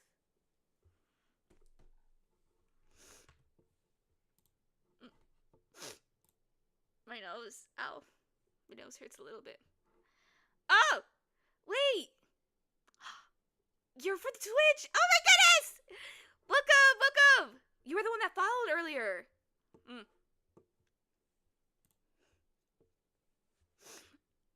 It's me, dummy. What? Oh my gosh, wait. BC... Dummy? Who are you calling a dummy? Wait, that didn't... Who are you calling a dummy? I don't recognize your username like that. Who could you be? Dude, I've been avoiding this stream because I don't want spoilers. What? But you could just, like, you know, like, watch me play, and then you can play yourself afterwards and get a different ending than me. Have you ever heard of Xenon? Oh my gosh, Xenon! I'm sorry! I'm sorry, I'm slow! Oh my goodness. Who's your profile picture? I'm sorry, Xenon. I'm slow. I'm sorry. Forgive me. What was that sound? Oh my gosh. It just, oh, that was the sound of the following. Oh my goodness. You don't want to watch me play? I can't believe you. You weren't the person that followed me earlier. You guys should all follow me on Twitch so that we can catch up everyone. The moment that Twitch hits 100 and YouTube hits 200, then I'll be having a surprise. Oh wait, yeah, I'll be having a surprise for you guys. I'm very excited for it. This novel's peak. I don't want spoilers. Okay. Crow fell into deep thought. About today, Anzu, and about the guys. So we're moving to this conversation next, huh? I was the person that followed you earlier. Lemermon? Did you just change your username and profile?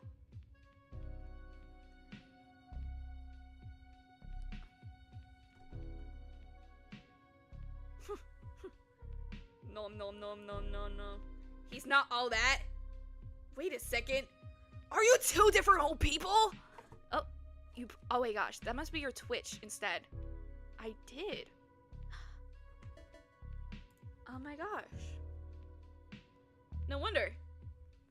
They're both all that. They're not all that. I wanted to have custom stickers for Twitch, right? But I can't until I'm what's it called? Member? Question mark? Ow. Two people, I mean. Okay, it's with you, VC, Xenon, and Limati are both on. Soul is obviously better than Crow. No, Crow is amazing. So we're moving to this conversation next, huh? I've got to be honest. Daryl put me up in this little hangout while I was feeling down on the dumps. I think I do have to thank him for forcing me and eventually gave me the courage to talk to you after class. He lets out a small breath he didn't know he was holding and refusing to meet your eyes. I just didn't know if I was upset by you suddenly, if I upsetted you suddenly dragging you into this group. It's fine. I probably should have told you about that them a long time ago, huh? I'm sorry, Anzu. You bit your lip. You suspected that he might have been that you might have been upset Crow by making him think that you didn't like the group's presence at all, and that he's forcing you to bend to his will. One thing to know about Crow is that he'll never be the type to demand, to control, to be a king. So he's submissive. To be a tyrant. You didn't do anything wrong, Crow. In fact, I should be the one to apologize. You spoke up without thinking. Crow turned his head to look at you, his gaze swirling in confusion at your apologies. I'm sorry for making you feel bad. I didn't mean to be upset, You swallow your lump in your throat, trying your best to hold back the tears that were threatening to spill. I just thought you'd forget about me after. You're amazing people.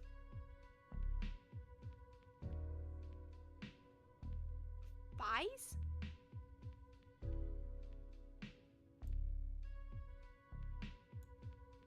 Brittany's pretty, Daryl's funny guy, Gio's cool, and Jess is loyal. They're a great group. And most importantly, you're amazing, Crow.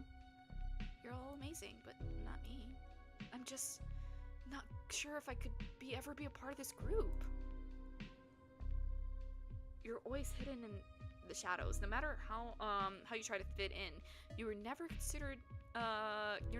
People treated you like you're something to be tossed away, someone to use. You are nothing but an extra. That's what she always tells you. You couldn't hold it back anymore. A sob escapes your lips, vision slowly blurring as you feel the wet droplets of tears finally sliding down your cheeks. For a moment, you saw panic in Crow's expression, seemingly not expecting you to burst into tears. E-boy better? You don't like Crow? Soul is the E-boy. He reaches out to your hand. And then suddenly, you feel a pair of arms circling. I got hacked? Oh, nah. Hey, a fellow Twitch watcher? Yeah, we got two other people. Guys, it's been about 3-4 hours since I was promised eggs and bacon. And I still haven't got it. E-boy not better, okay? Crow better. Suddenly, you feel a pair of arms circling around you, and he pulls closer to him. Hello, fellow Twitch watcher. You sob at his shoulder. He says nothing while rubbing a hand along your back, allowing you to cry, not caring about his clothes getting wet from your tears.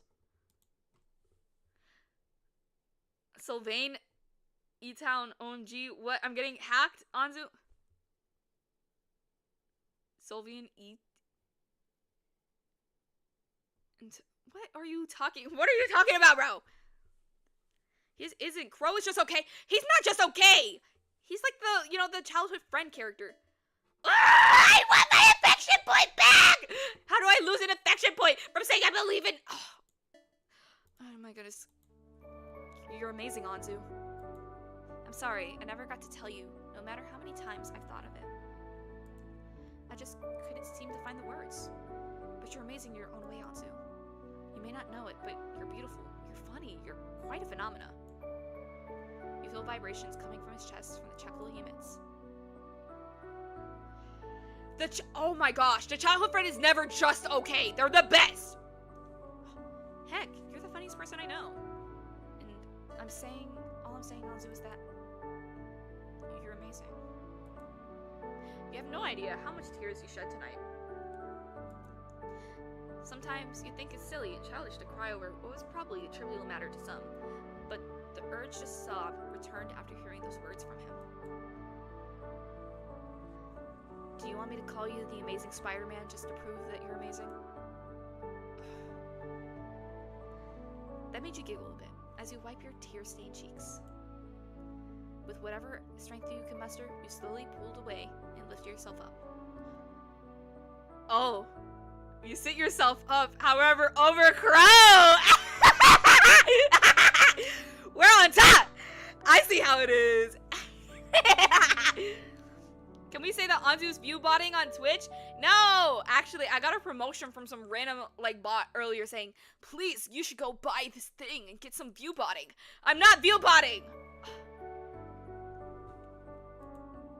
And there you see the very same man that you made you cry, literally doing nothing. His braid came loose, you didn't know when, but his hair pulled and around his head. Crow stared at you with serene eyes, remaining silent as a gentle smile plastered on his face. Crow, open your mouth. What? Oh my goodness. As a female, I mean, he's a pretty man. That's what makes him beautiful. You would be a pretty woman as well. Ridiculous not to say. Not ridiculous to say. Exactly. I also heard that this game is in the 2000s. Oh, that makes some sense. That makes some sense. But they all have kind of like 2020 like outfits. He's absolutely beautiful. Oh, how you wish you could blame everything on him. If you could, you'd tell him that he's the reason for all the unnecessary feelings swelling in your chest. You would tell him exactly how good and bad it feels, and the heartache and butterflies fluttering in your stomach. You want to blame him, but you can't. Can we kiss him? Please, I want to kiss him. I want to kiss him. I want to kiss him. Wait. Save. If this goes bad. There. If this goes bad.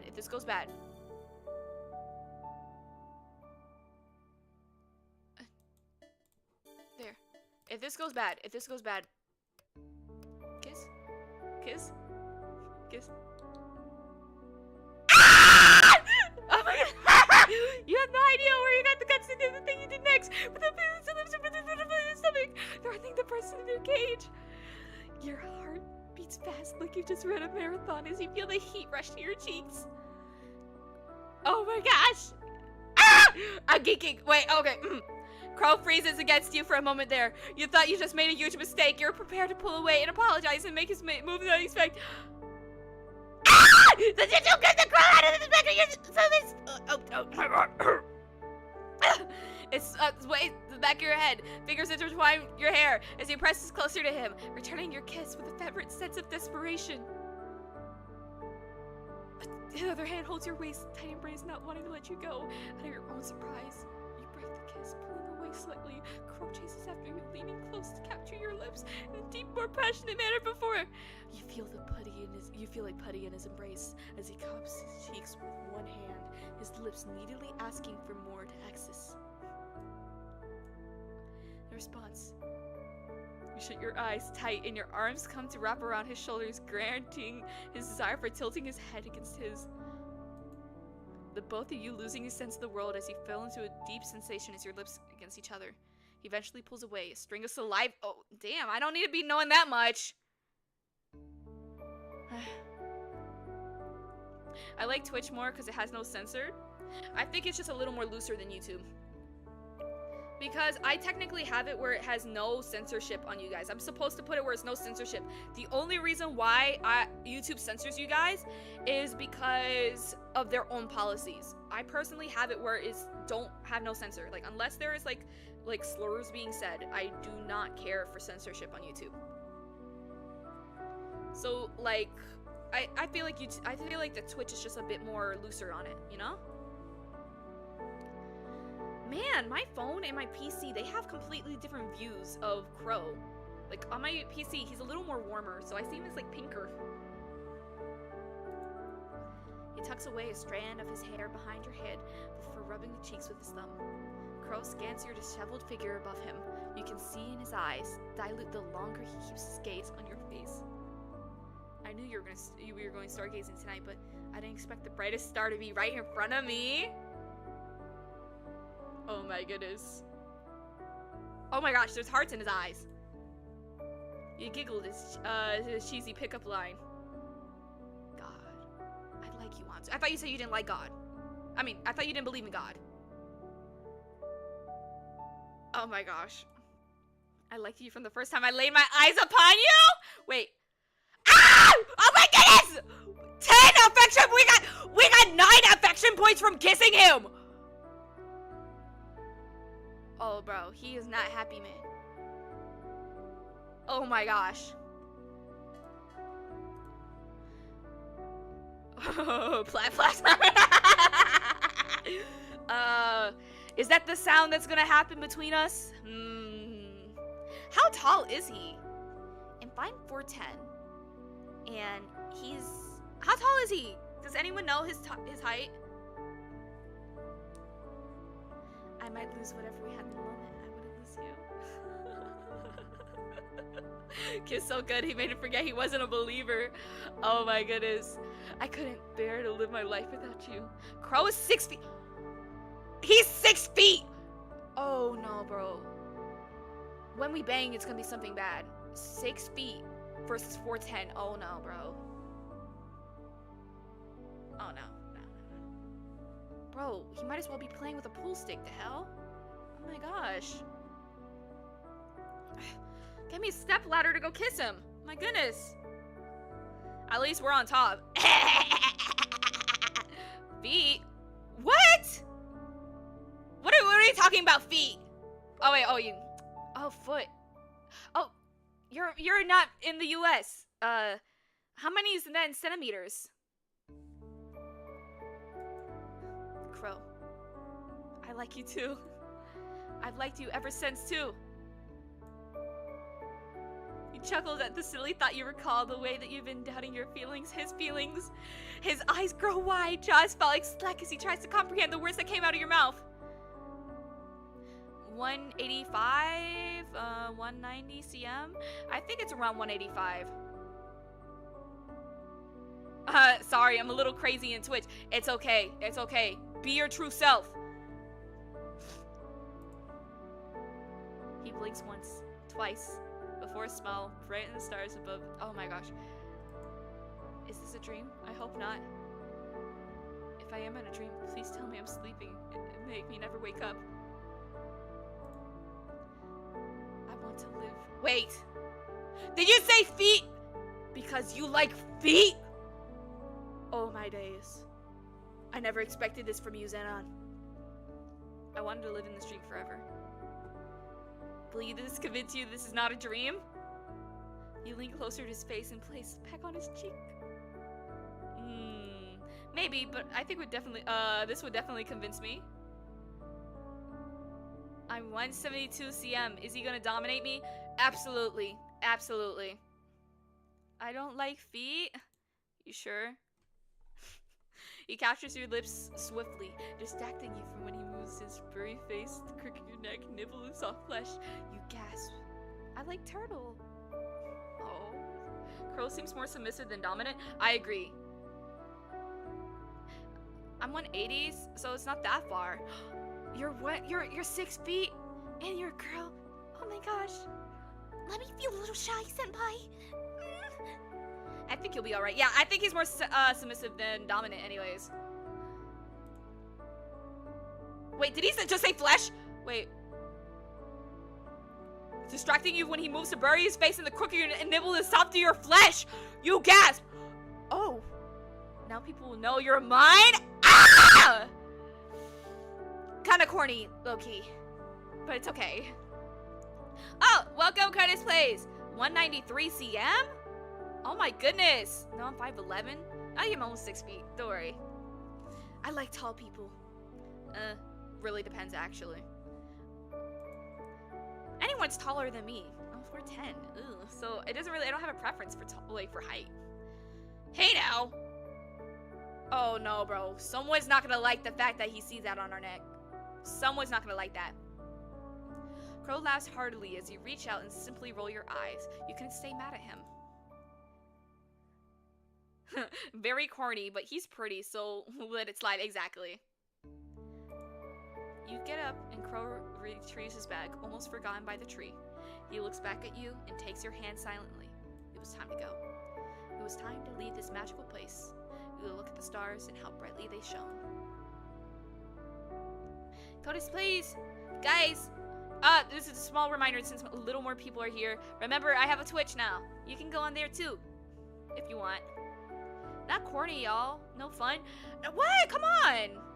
I'm just, it's corny. I'm not hating. I'm just saying it's corny. It's not means I hating on him.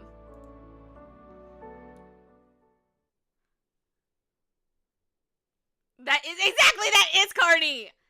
Crow walks up to your apartment, noting that he kept you late at night. You bid Crow goodbye after safely sees you inside and gives you a wave before turning on his heel and making his way down the stairs. You close your apartment door and lean against it, having a puff of air. You recall the conversation you had with Crow while you walked with him on the street leading to your home. I'm gonna give this guy a chance. I think I judged them too quickly. So I want to do better. I want to get them know them better. If you trust them, then I'll trust them too. Crow's expression was surprised at the declaration of your determination face reflected on his orbs. Crow chuckled in your enthusiasm, giving you a friendly pat on the head. You're just blinded by the goon. Yeah, you're just blinded by the goon. No, I don't think I will. I don't know. I personally love and don't mind corny. Lol. But yeah, guys, go follow me on Twitch so then we can catch up YouTube to Twitch, and then I'll have a surprise at 200. Both, maybe? I'm glad that you're giving them a chance, Anzu. I'm sure that they feel the same. You engage in the conversation with Crow during your walk. The topic's not really being any major importance, as you've forgotten them by now, save from his gentle voice and the occasional fond glances he stole at you. Is this, made on Renpy?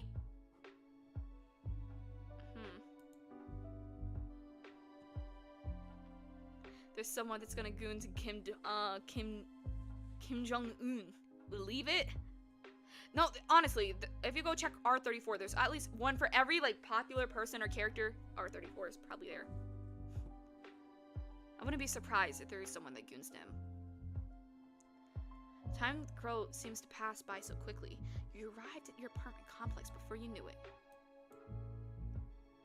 You make your way to the living room and throw your school bag to a random corner, immediately plopping down on your sofa as you turn on the small television. Nothing interesting is going to save for some food commercials and movie trailers. That pizza looks good. Maybe I should order something? Reaching your pockets and taking out your phone, you're about to dial the numbers on the television when a new notification popped up on your phone notification bar. Oh, it's Soul, isn't it? It's a group chat that you've never seen before. Oh, I thought it was gonna be Soul. After scrutinizing it, you realize it was Crow who added you in. It was a group chat with the rest of his friends. You open it.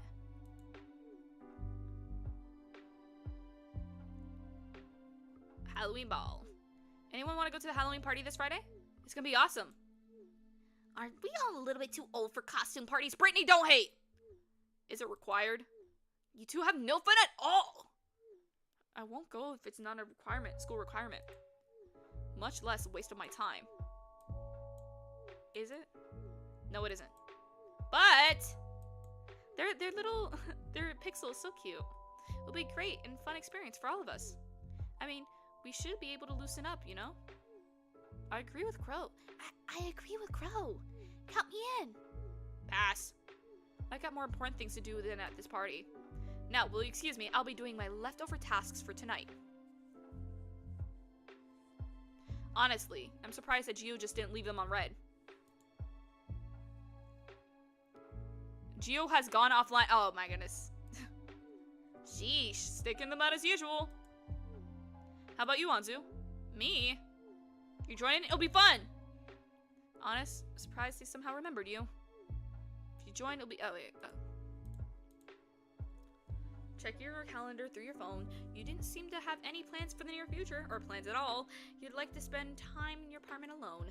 I mean, sure. Sounds great to hear. Come on, come on, come on. We're with baby girl now. Of course we have to go.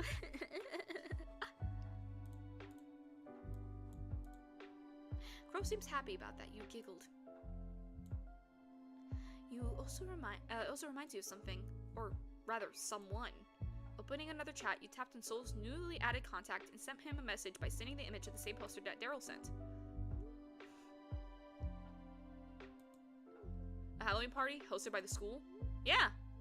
I'm not quite into parties. Oh. Oh well, that's alright. Just asking, that's all. Soul is typing. Wait. If you're coming, then I'll come as well. Really? Really? Do you plan on dressing up? I don't know. Do you? Yeah? I mean, it's a costume party, so why not?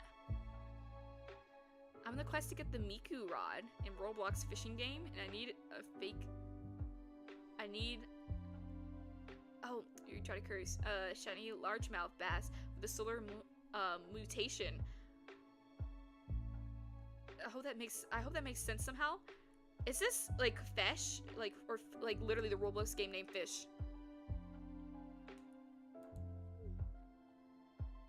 I'll try to think of something then. Okay. You swear you could feel a small smile behind those words. With a quick word of goodbye, you set your phone down when you heard the doorbell. That must be the food delivery. Afterwards, you ate your dinner and prepared yourself for bed. You thought about the events that happened today. Meeting the group, meeting Soul, and most importantly, your little hangout with Crow. Each and every moment is a special occasion on its own. Let out a small yawn as you stretch out your body. As you turn your laundry, slowly piling up to scratch your head. Probably do laundry tomorrow. Unless he comes and breaks in our house and then starts sniffing our clothes. But for now, you plop yourself down in the soft cushions of your bed, getting a comfortable position and slowly dozing off as you close your eyes, embracing sleep as the night goes.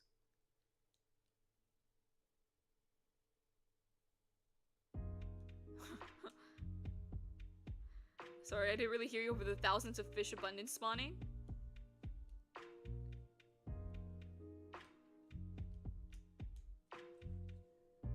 Let me see what they censored you for. Let me see.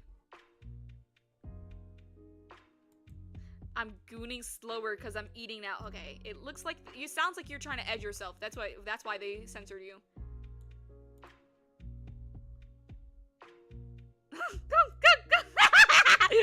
I'm looking back at the past things that were censored. Yeah, Crow just want to bust, and Crow wants to be tied up. Bro, I'm just saying, I wouldn't mind tying him up. He's fun as hell.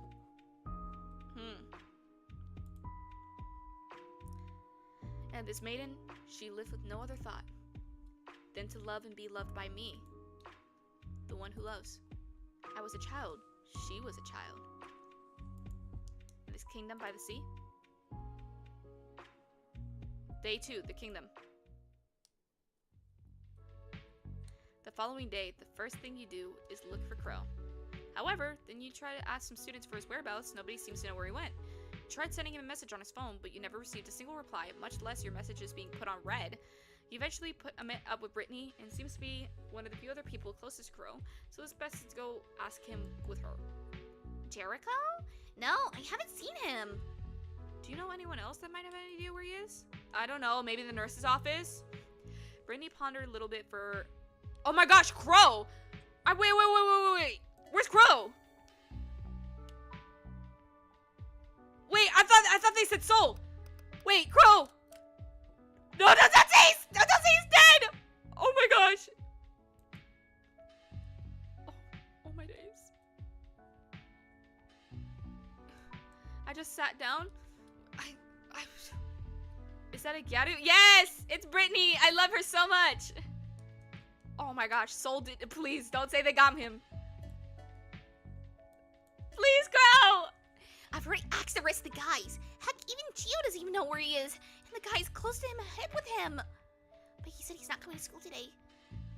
I mean, but he said he's coming to school today. Don't tell me he ditched last minute. Bull.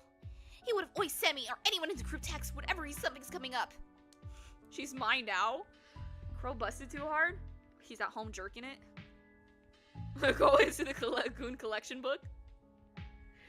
Heck, knowing that guy, he's probably sent you a text message first. You deflated. Brittany gives you a worried look, thinking that something else could possibly help you. Maybe you could try checking the counsel's office. Taking her advice, you thank her and proceed to lead to the classroom. She was in. Please say don't say that Crow's been kidnapped, please. I'm begging of you.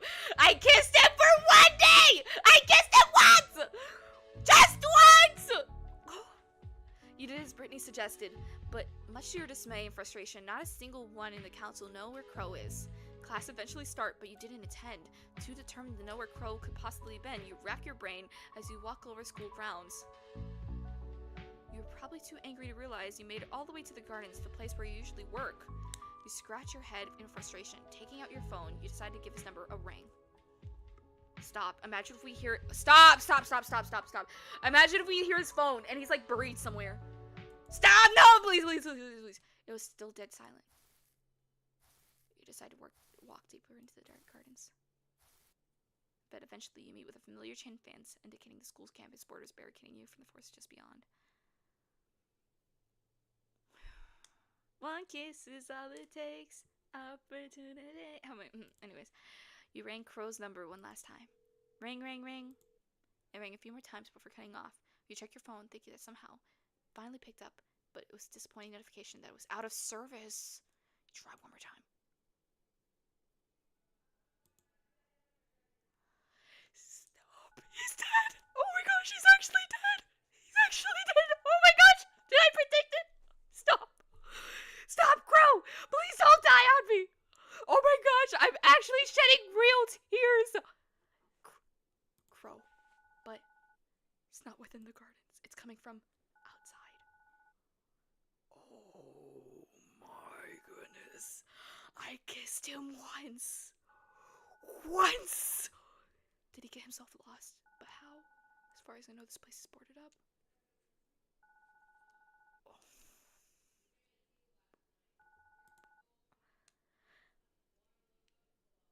Putting your phone in your pockets, you look up and stare at the metal edges of the fence, shielding your eyes from the sunlight hitting your face.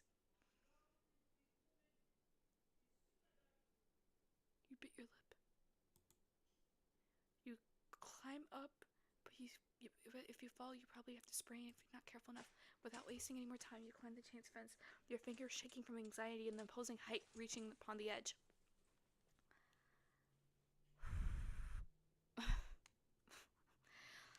Oh my gosh, I can't believe I predicted that.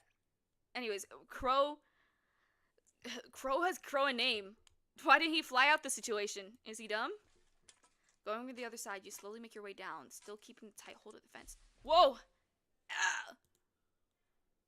That is until somehow you manage to slip on your footing, causing you to fall back first. A groan escapes your lips, but now back aching suddenly impacted the fall, making you lie there, wait for pain to subside a little. W media studies? I can't believe that, bro. All my skills brought back for this. A groan escapes your lips, your back now aching from the sudden impact of the fall. You pat down your pockets, reaching from your phone inside. You feel your heart drop as you behold it. My phone! Oh my goodness! You're turning on. You vomit another string. Oh my. It's useless now? It's not useless! Oh. You looked around. Crow, hopefully you can try to remember your way back to campus.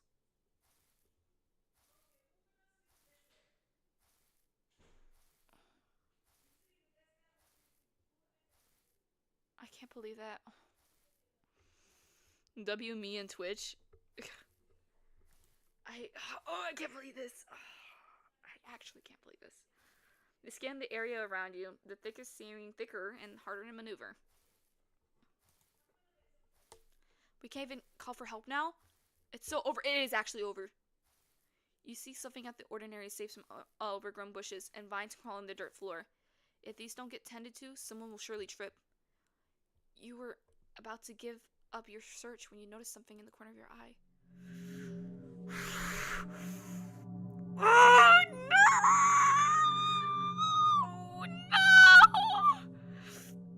I can't believe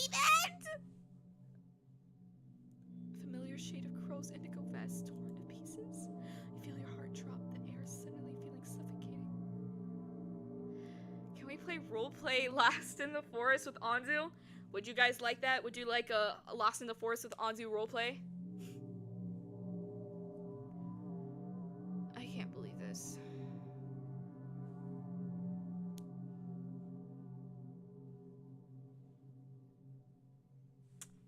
You feel your heart drop, the air suddenly suffocating. Your legs wobble and the weight torn pieces, hoping that it was some sort of hallucination or some kind of sick coincidence.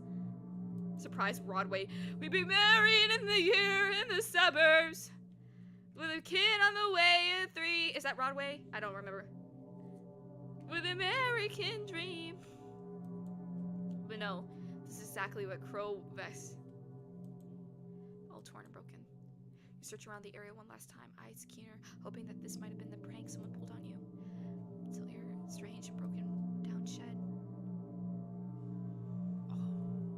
We're about to get kidnapped. Hastily make your way to the shed.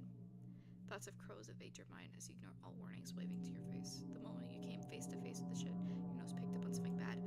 The smell of iron. Oh my gosh, please don't say he's dead! Please don't say he's dead. Please don't say he's dead. You rattle the wooden door open. Hi, SCP. No. You're back. It's not bad news, right?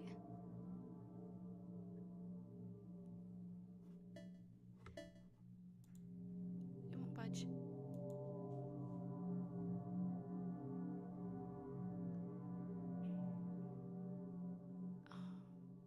I can't say this sentence. It's too much cursing. SCP, please. I hope it went out well. Look around for something to pry the door open. An axe. Coincidentally, a lone axe was sticking out. You better not drop it when you get in. Might scrunch up your nose. The last blow was shattered and now hanging hinges in the doorframe. You feel soul leaving your body. The strength from your legs disappears as you near a pool of blood staining your skin. The smell of iron liquid. Oh, I'm sorry. Well, don't worry. Oh. A shiver ran down your spine. Oh my days, he's dead. No, please. Oh my goodness, he died. You want to rip your heart out your chest. You want to burn the whole forest to ash. Before you lay in Crow Corpse.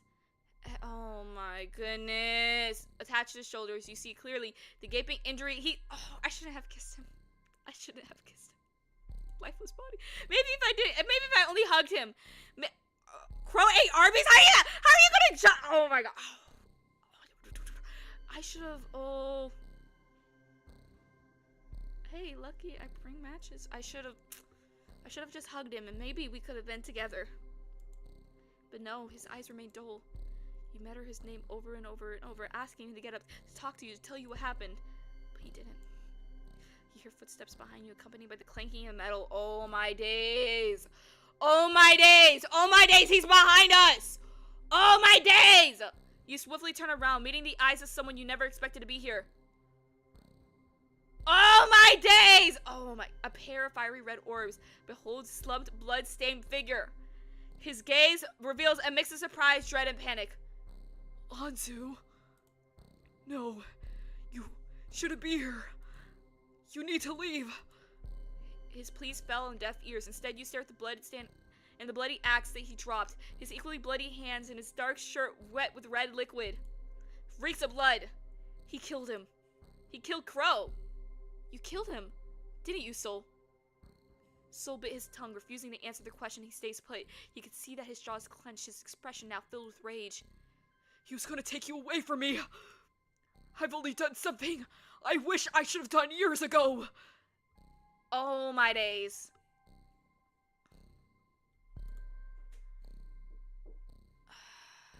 Give me one moment, guys. During a tense moment, give me 1 second.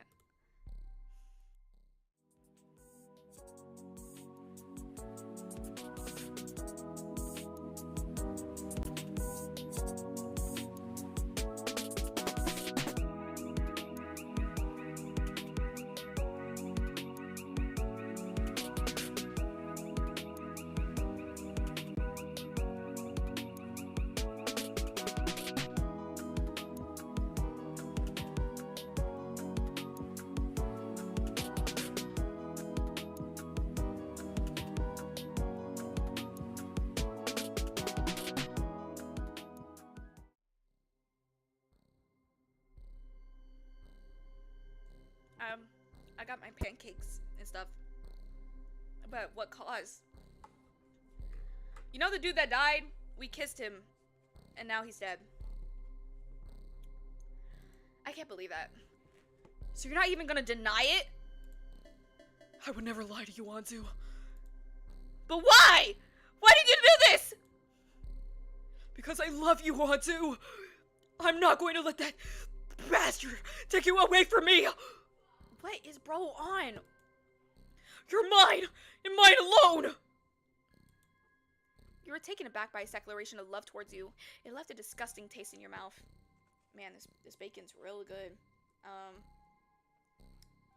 Wait 1 second. I hope it's not crunchy. You guys don't hear it, but...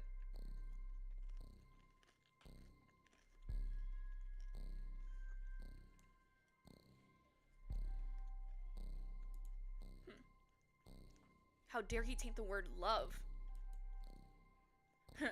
Crow AP exam aftermath? How dare he throw it around like it's an object? You... What? Wait, oh, you monster! What? Oh! Oh my goodness, we stabbed him! You lunge at him, aiming for his neck, pushing him down in the dirt. Ground clenching claws. You didn't expect a sudden strength that you would unbuckle his choker, pulling his strap, and causing you to choke him. You mean nothing to me! I don't even know you! You love him? You love me? I loved him! He was everything to me! He was my savior, my first love, my everything! What do you know about me? You must pay for what you've done. Soul couldn't muster a single word as he kept pulling on the strap around his neck. His vision fills with red as you desired, your vision fills with red as your desire to revenge overwhelms you. The strength in his hands weaken, his soul loses air. As soon as he felt something sharp. Oh my gosh, did he stab us? Painful. He looked down, expecting to see your successful revenge through classmate's soul's face, but the light remains in his eyes. Instead, it is filled with horror. You cough. Blood seeps through your lips. You look further down and see a sharp blade through your chest. The object swiftly disappears after someone pulls it out your body. Blood gushes from the wound and you feel someone push you down. A pair of hands move your body, but you couldn't care less to stare at the dusty ceiling, your vision slowly darkening. From the corner of your eye, you can make out a blurry figure of the man that came to befriend you the day before. A few droplets of something wet splatters on your cheek. He's crying. Hanzu! Stay! No! Oh my goodness. No! Please! Stay with me. Let me go take a bite of my eggs real quick. This egg is really good. The bacon is really good.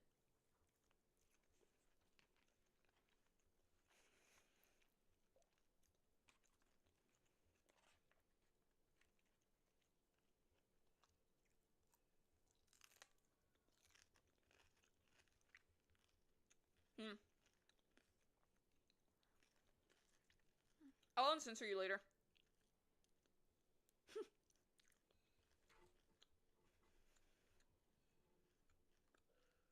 Bro, if YouTube censors me one more time, let me see what they say.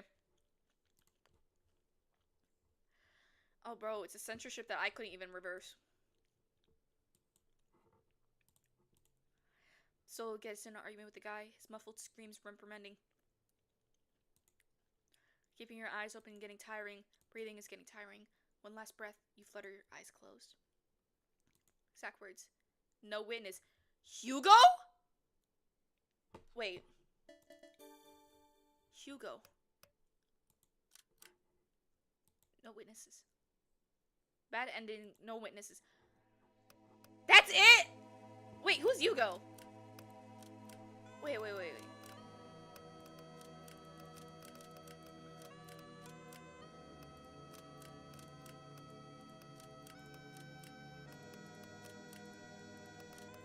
Who's Hugo?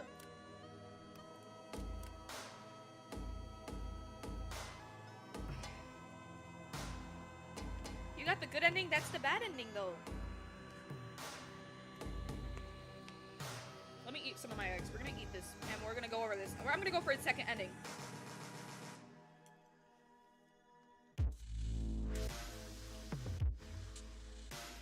I'm gonna eat a bit, but over this ending. I can't believe that he really did kill him like that.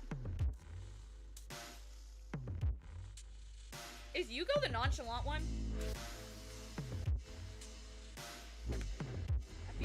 I feel like that isn't him, but a part of me is like, oh, that's definitely him. Who the hell's Yugo? Bye bye, SCP. Bye bye.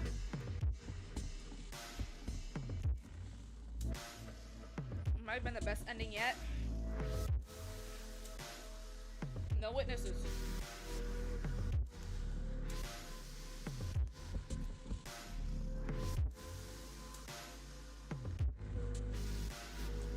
That's what I'm trying to wonder. Have we met him?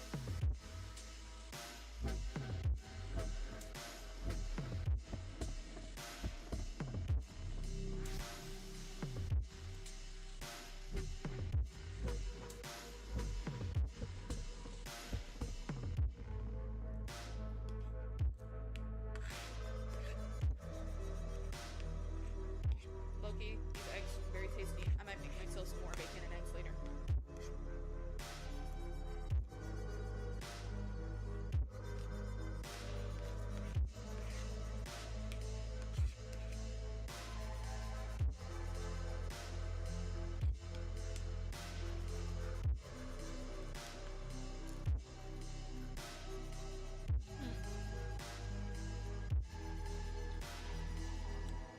Oh my gosh, wait!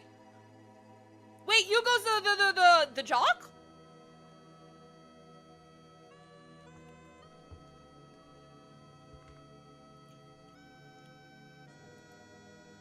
Oh my gosh. He was the one that, he's the jock. Why did he kill us? Stop. Wait, was he in love with, what's his name? Imagine if he was in love with, Pro.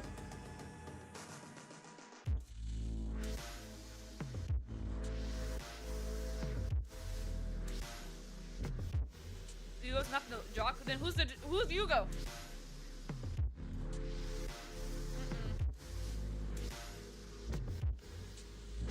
B-Boy's soul.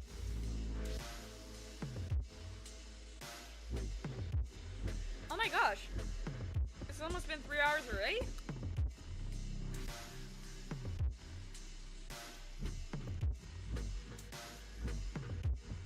I don't think we met Yugo. I don't think we met Yugo. Yeah, I don't think so either. He looks like Venti. Wait. Looks like Venti. There's only one dude there that I think looks like Venti. And I think that would be the one that was on our... Looks like Venti but blue. Huh.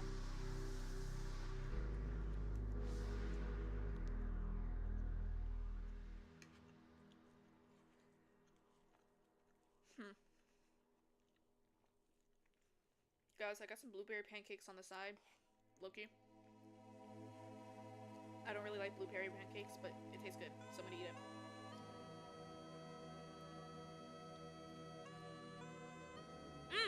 Hello, Vegetito! Welcome! We were just discussing the ending, because... honestly, I'm still a bit shocked by it.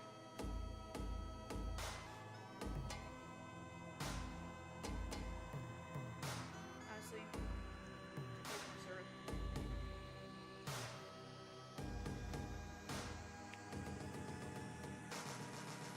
Wait.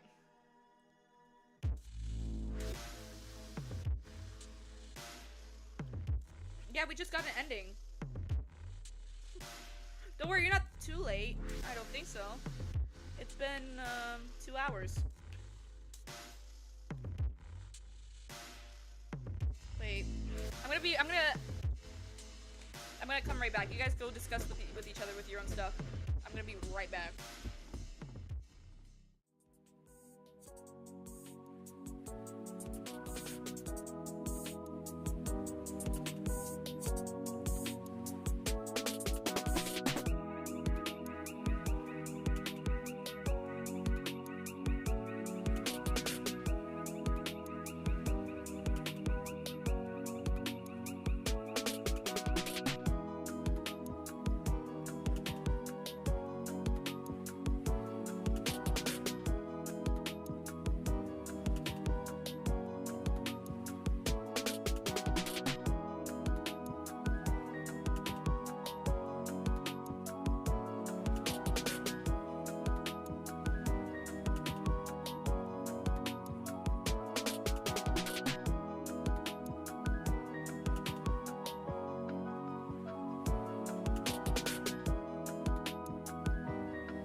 patient. I had to go get some syrup real quick.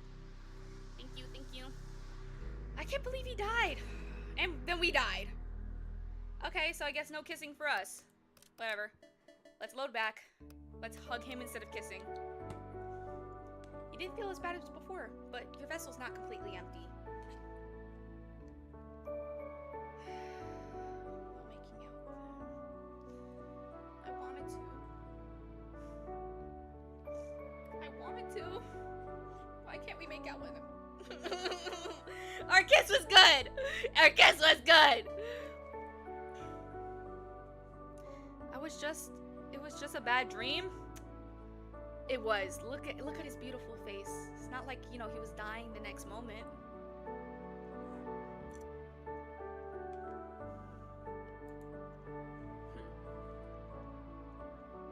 Leaning down once more, you bury your face in the crook of his neck, and his arms instinctively wrap over you, his hug warm and soothing as he waits for you to gather your thoughts.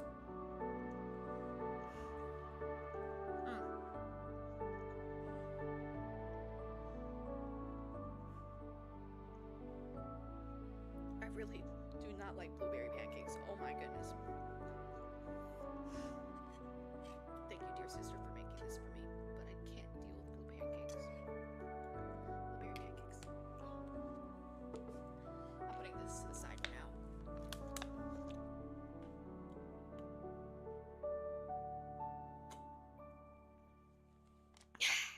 Water. Why did it do that? You didn't think of enough for all the things, knowing what you need. You have no exactly how long you remain in embrace while lying down on the grass, but you feel a lot better than you are ready to get back up on your feet. You pull away, meeting Crow's eyes that seem to ask you for your well-being. Fixing his collar, he turns to you. Are you good to go? You could read that as just, you know, from his frozen gaze.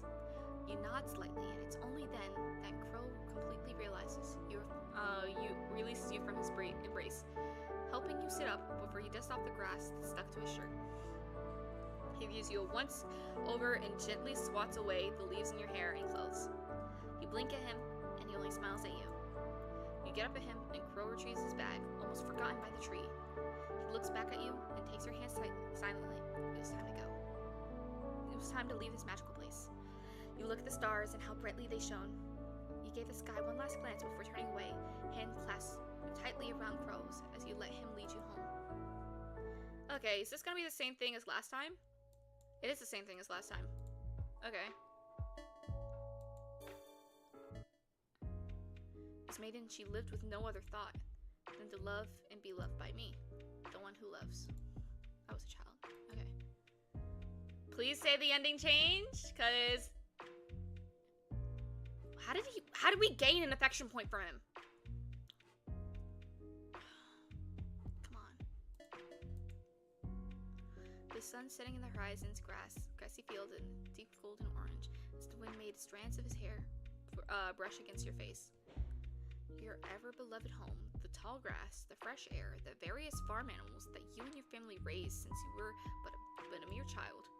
You can't even imagine what was happening before you right now as a group of people came while they talked with your father.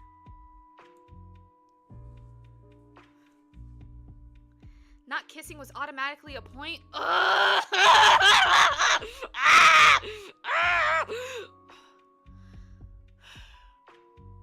I'm going to sleep now though. 2:30 a.m. Oh my goodness. Bye bye everyone. Good night. Good night, MC Gamer. Okay. Hope to see you next week. Good night. Good night. I think they both got one. No. He didn't. Actually, yeah, I think they both got one. Are we trying new route? Technically, we're like, cause we had the option to kiss or hug him, and I chose kiss, and then we got murked. So we're doing hug now. Weak?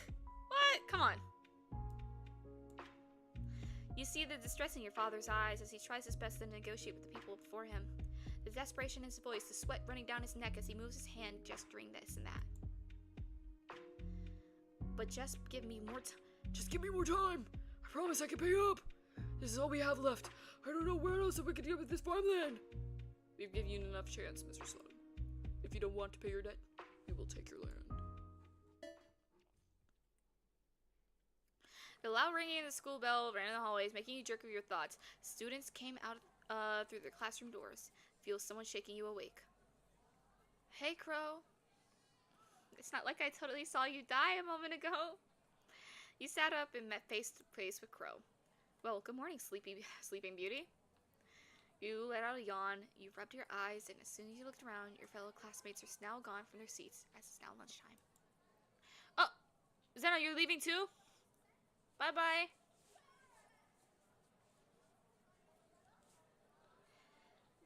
What did I miss? Nothing important. Though, if you're having doubts, I can lend you my notes afterwards. Thanks, Crow. You're a lifesaver. Anything for you, Anzu. You recall that little dream you had. Quickly shake it off and let out the stretch.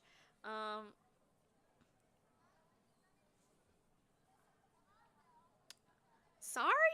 Damn. You quickly shake it off and you let your stretch, popping a few joints before you got up and went out of your classroom with Crow and Tail. You met up with a group of friends, seeing Daryl and Geo. What was that other dude's name? What was the guy that killed us? What was his name? Wait, now I gotta go look through the chat records to see what his name was.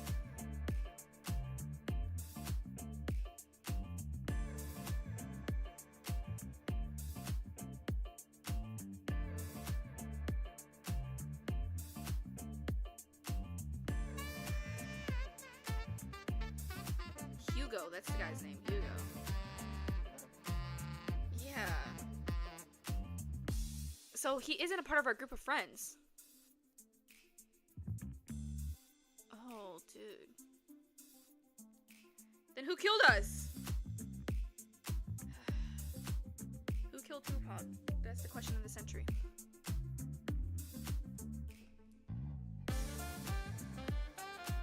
Okay. You waved at them. Good news to you all! Regards, Daryl. How was class? Boring and boring. So glad to be out of there. One more useless minor and I'll be out of here. Theo just shrugged and handed his hoodie pocket while the other was on his phone. We gotta at least do something in their major today though, wait. We got to at least do something in our major today though, which I'm glad about.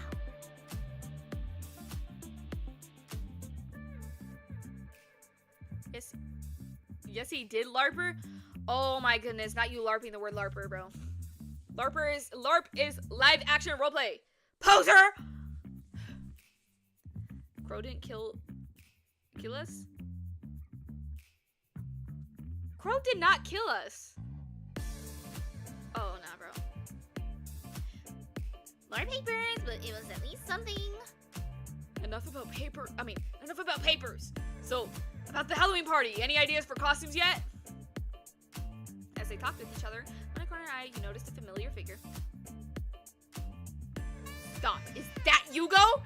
Stop, he has the same hair color! That's Hugo. That's definitely Hugo. Behind him was seemingly bored out of his mind.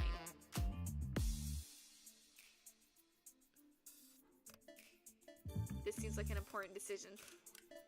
I'm a, what's it called? Save whore. That's what I am. Don't even joke, bruv. Okay, but this seems important.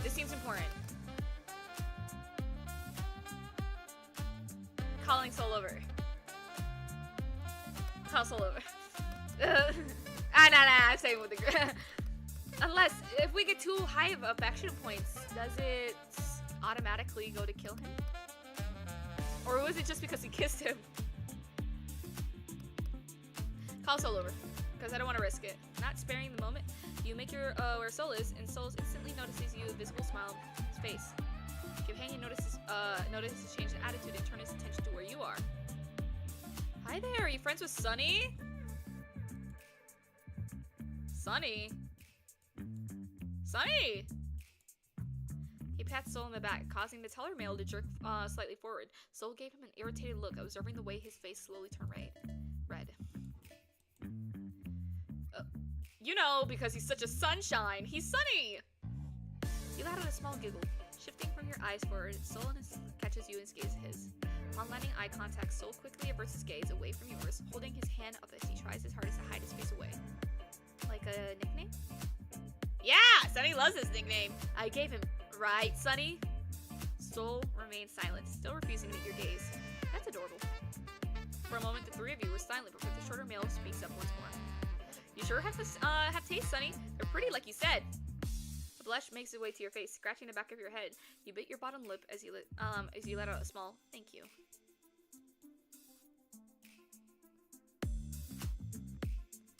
That is Hugo! Oh my goodness! Oh my goodness, this is the dude that killed us. Anyways, nice to meet you. My name is Hugo. I'm this big old Grumpy's best friend. Anzu, a pleasure to meet you too. He extends his hand towards you for you. Take in, which you merely accept, shaking and put his hand back to his side, a smile on his face like he did so. Then you hear a group of footsteps behind you. Hugo first notices the group behind you and he raises his head and meets their gazes. Oh, there you are, Anzu. You just ran off like I got kind of worried. You with these people, Anzu? Oh yeah, that's right. Sorry for running off like that. Yeah. Soul, Hugo, these are my friends. He's a kind and upstanding citizen. We got killed by the happy-go-lucky lad. It's so, ugh. Yikes! Yikes is right. I agree. Yikes. Crow and Soul best friends. Excuse me. I was about to say something about, I wouldn't mind seeing them touch this. Crow gives the two a smile and a small wave. Daryl came up first, extending his hand for the first two to take. Nice to meet you, I'm Daryl, and if you haven't heard, I'm one of the aces of our school's football club. He said with a smile, and Hugo took his hand with a shake. I ain't leaving. Oh my gosh! Yee! Bro killed him. The two are clearly more than friends. I mean, yeah. No witnesses. Following up Brittany, she just stares at the hand on her hip while Jess, twiddling with her fingers, she's stuck close to Brittany's side. Oh, they're so cute together. Really nice. Hey, how's it going? Hello. Wrong voice. Hello? Between Brittany and Jess and Daryl, it seems that only the tall jock is the most enthusiastic of them, being the newfound friendship. I'm Hugo, if you haven't heard of it.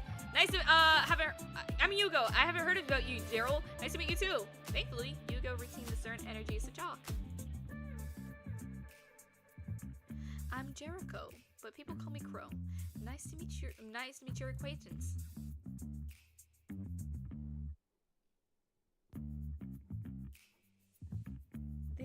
I don't think they like each other.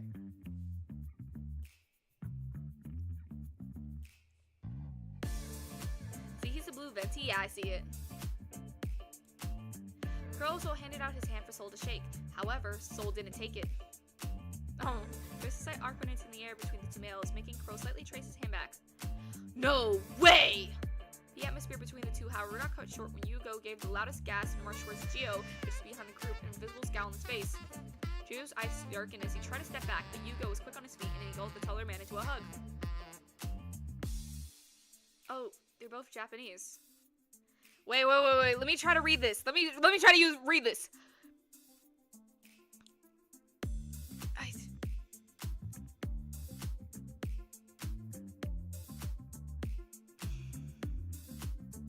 The first word is katakana.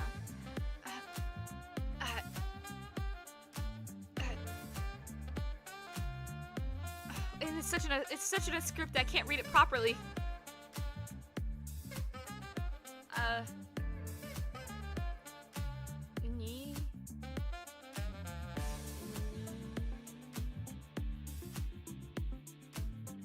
Oh yeah, bro, I can't read that. I tried my best. Oh, not the kanji too. Tisk. That's the only thing. No, that's it. Eh? I didn't want to see your ugly face the entire day. Entire day. No. The entire semester. My luck seems to be slipping. Hey now, that's not a nice way to greet your brother. We're friends with your brother and you still killed us. Whatever. Another loud gasp was heard. This time it came from Daryl, who was at Geo quite a bit dramatically. You have a brother, Geo? Great, another one. That's big brother to you. Everyone's attention was now on the three of them. Brittany seemingly amused by Geo's newfound dilemma. Crow just chuckled while Jess was surprised as well. Alright. Hugo started, finally letting go of Geo. He said male, cursing under his breath as he composed himself and fixed its now ruffled hair as he walked towards you. We're actually going to the rooftop for lunch today. We were hoping that you would like to come with us.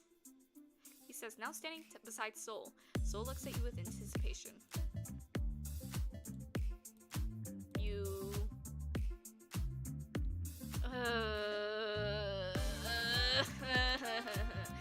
I don't know what to choose because I want to be with the group, but Soul. Guys, this is where saving comes in. I love saving. You know, consumer whore for life. Oh, I said consumer. I meant save. Saving, staying with the group. Unless, is that gonna kill him? Join Soul?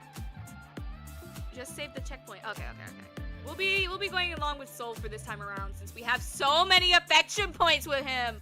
We'll be staying with him for now, I guess. I mean, sure, but I need to tell the others first. If that's okay. Sure thing. Take your time. Thanking you, excuse yourself from the duo, you return to the group, specifically Crow. Nervously, suddenly engulfed you and tapped his shoulder at the back. Blue-eyed. You stay with the group. Soul gonna get you. I don't want to deal with this. So, is it alright for me to go with them for today? I'm fine with that, Anzu. Oh. Pause, he suddenly remembered something. But you have to ask Brittany for that as well.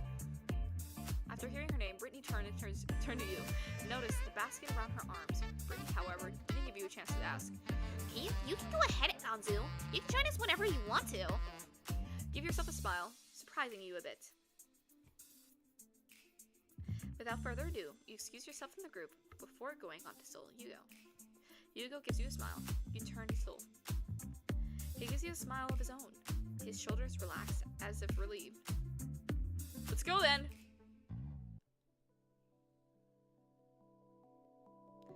They're gonna jump me up here, beat me up, tie me up, and then go and throw me in their garage. Like, I'm scared. Hugo walks to his usual spot and got himself seated in the bench that he somehow never took the look before. Soul follows along and his hands in a large wrapped box that caught your interest. Sit beside... I'm not sitting between them, the hell? No, I'm sitting beside Soul. Stop. Imagine if there's a secret ending where you get with Hugo. That would be crazy. Considering I think Hugo's also a yonder. He has to be. He killed us. Soul notices you from the corner of his eye, the edges of his lips moving upward. He pointed towards the box nestled in Soul's hands. Opening their lunch boxes to the abyss? Oh. It's drugged, isn't it? Is that your lunch, Soul? You can see that. Oh yeah, it's totally drugged. He's gonna give us one, it's gonna be drugged.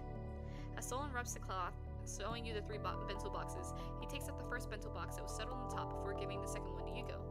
Hugo happily accepts the box, Soul, before taking out his chopsticks. Opening the container, Hugo says, "Aww" sound, and his eyes sparkling drool, slowly seeping out the corner of his lips. You actually listen, Dan! Did you cut these tiny sausages into octopuses? Keep your voice down, it's ringing my ear. To Arby's. Oh, I read it as Abyss. Arby's is so bad. Made someone go insane just by one taste. Wait, I need to take a picture of it. Placing the box gently in his lap, Hugo rummages through the pockets before taking out his phone.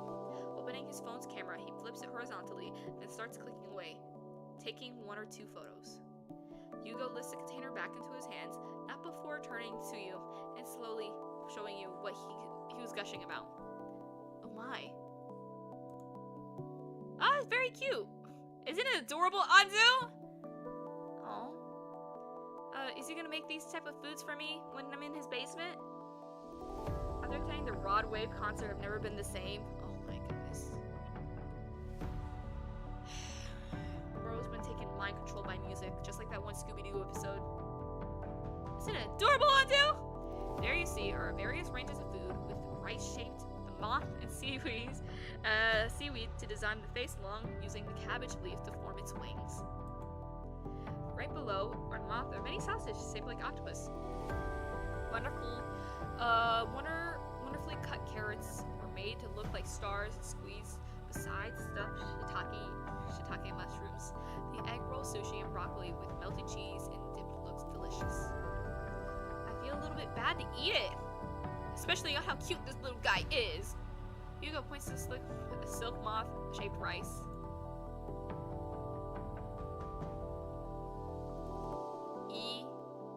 It's itadakimasu. Itadakimasu. Itadakimasu. Itadakimasu. Itadakimasu. Oh my goodness. Without wasting another second, Hugo starts digging in, scuffing down the rice like a wild, hungry animal. Did you make this yourself, Soul? You can say that. Soul answers, opening his own container. You thought you'd see another food art made by Soul himself within the container, but instead it was created by a simple ham and cheese sandwich. Is it hard to read? Is it hard to learn Japanese? Is it hard? Sucky tan ducky doo. Oh my goodness. If you guys don't know that, you don't know well. I'm so sorry. He takes out a slice, but before he can take a bite, he turns to you. Have you eaten, Anzu? I assume that he's gonna drug us with this. I assume that he's gonna drug us. Whatever. Let's just do it. What, your balls? What? Soul's eyes went wide. Hugo gave him a shocked look. Before you knew it, Soul took out another box and settles it in your lap. You can have this one. It's an extra. Why do you have an extra? I didn't like how it looked, but I figured I'd let Hugo finish it. It's a waste of ingredients. You don't have to, Soul, really. No, I insist. Oh, for sakes, just eat the same box. Damn, okay. Hugo, who's clearly had enough of back and forth banter, suggests the idea before returning his own. Soul hesitates, but eventually takes out a spoon and fork, handing them to you. Tease him. You decline? What? Come on! You don't want the fork, or do you prefer the spoon? I'll have chopsticks if you want. No, nothing of the sort. Then what is it? I want you to feed me.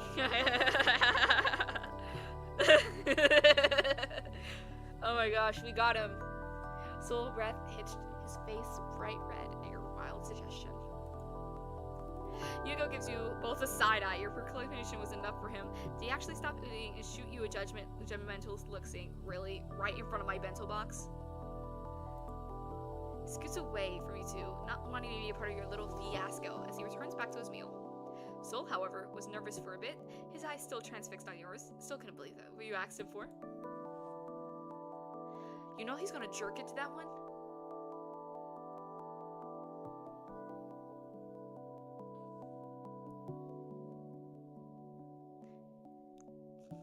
No lie. Not a bad imagination. It's not bad to imagine it. It's not the worst thing in this game. I mean, I expected that he was gonna break into my house just to sniff our dirty underwear, so I'm not really surprised. Are you just gonna keep staring at them or what? Shut up! I'll feed them. Soul takes a spoon in his hand. The dreams are gonna be crazy. Soul takes the spoon a little too harshly and scoops some rice and releases sausage, his whole face burning a little red to the point it reaches to the tip of his ears. With a shaky hand, he lifts the spoon for you to take. You took a bite and chewed. The mixture of flavors how the rice remains warm and fluffy, and the sausage savory taste helps balance it out, feeling down your spine from your mouth. Guys, I have something to admit. I hate the taste of hot dogs. It says it's sausage. So I assume that's different than hot dogs.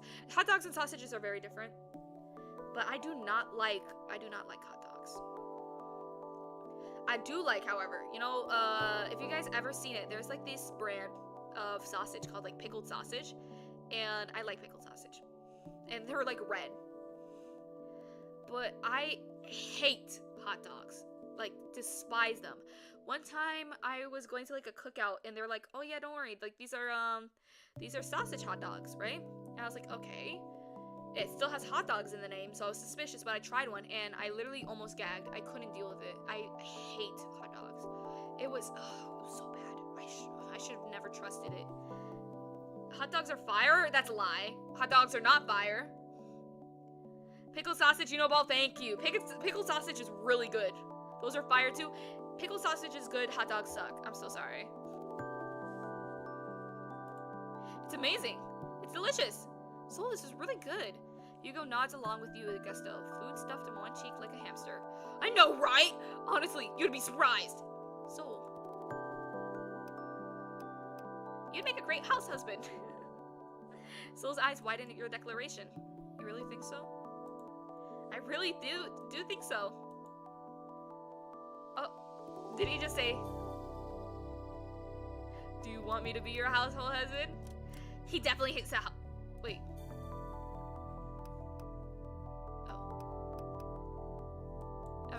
Soul's definitely house husband material on Zoo. He can cook, he can clean, he can do anything! They both have their charms. Ugh. I'd rather not be your own personal butler. That was a compliment! The two banter, but you can't help but look at Soul and the way his eyes sparkle. They almost remind you of fireworks during New Year.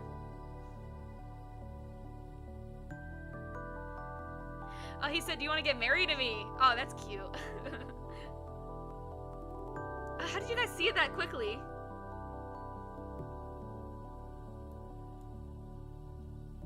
Soul's cute. Soul's cute. Yeah, he's a cute guy.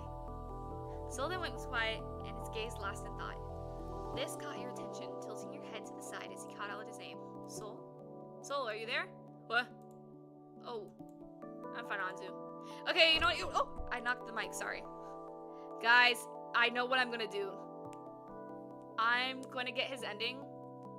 And then, when this full game comes out full, I can't wait actually. This game's actually really nice. I can't wait for it to get out of demo. Speed reader type. Oh my gosh. Before there's hesitation in his voice. I'm perfectly fine. I'm fine, Hansu. Perfectly fine. Like him? He said something, Soul? He hears his voice, his back straightened, and his eyes closed. That person. The one with braids. Person? You mean Crow? You mean Crow? For a split second, his eyes darken. Yeah, him. Can I ask you something? Oh, he's gonna ask, do you like him? Confused for a bit. What made him so interested all of a sudden? And towards Crow, nonetheless. Hugo, secret ending when? That's what I'm thinking. There has to be a secret ending for Hugo. Maybe he would like to know more about him? Crow is very friendly. Sure, what is he would like to ask me? Do you like him? Your heart drops as you literally choked on your own spit.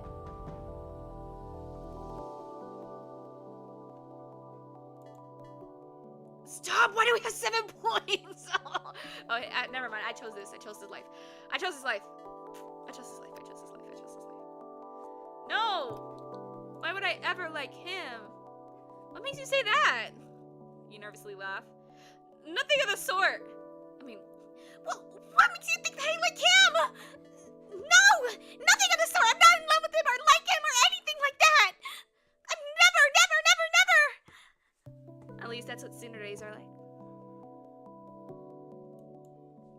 Same with Gio and Brittany, Loki. They might have their own secret endings. Hesitance lingered within his orange orbs, unsure of whether to believe you or not. Wanting to change the subject before he gets any more suspicious, you blunt out the same question he threw at you. How about you, Soul? Surely there's someone you like.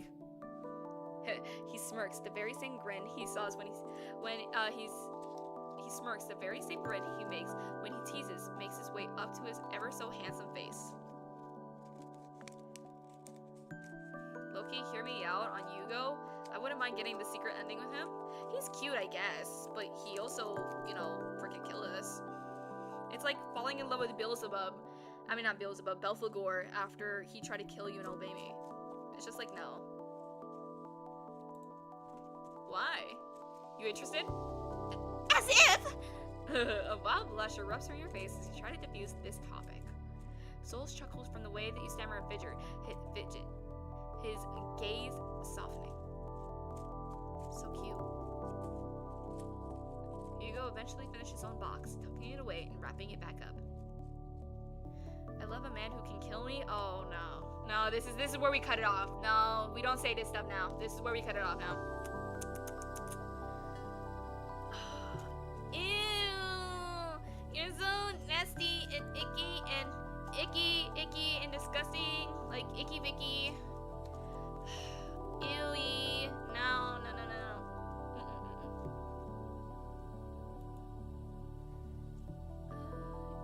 You're just like me for real, Starry? Oh nah. Starry might be the realest chatter. Oh my days. I can't believe you out of all people are agreeing with this. Oh my days. Let me see while I'm still here. Let me make sure. Let me uncensor anybody that's been censored. Oh nah, bro. Why you were censored? Hugo ending, tongue out.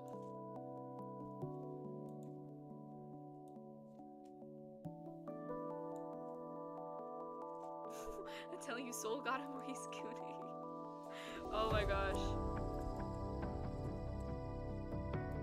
Stop! Why are they censoring you so much? You're being too nice. You should have said Kosovo.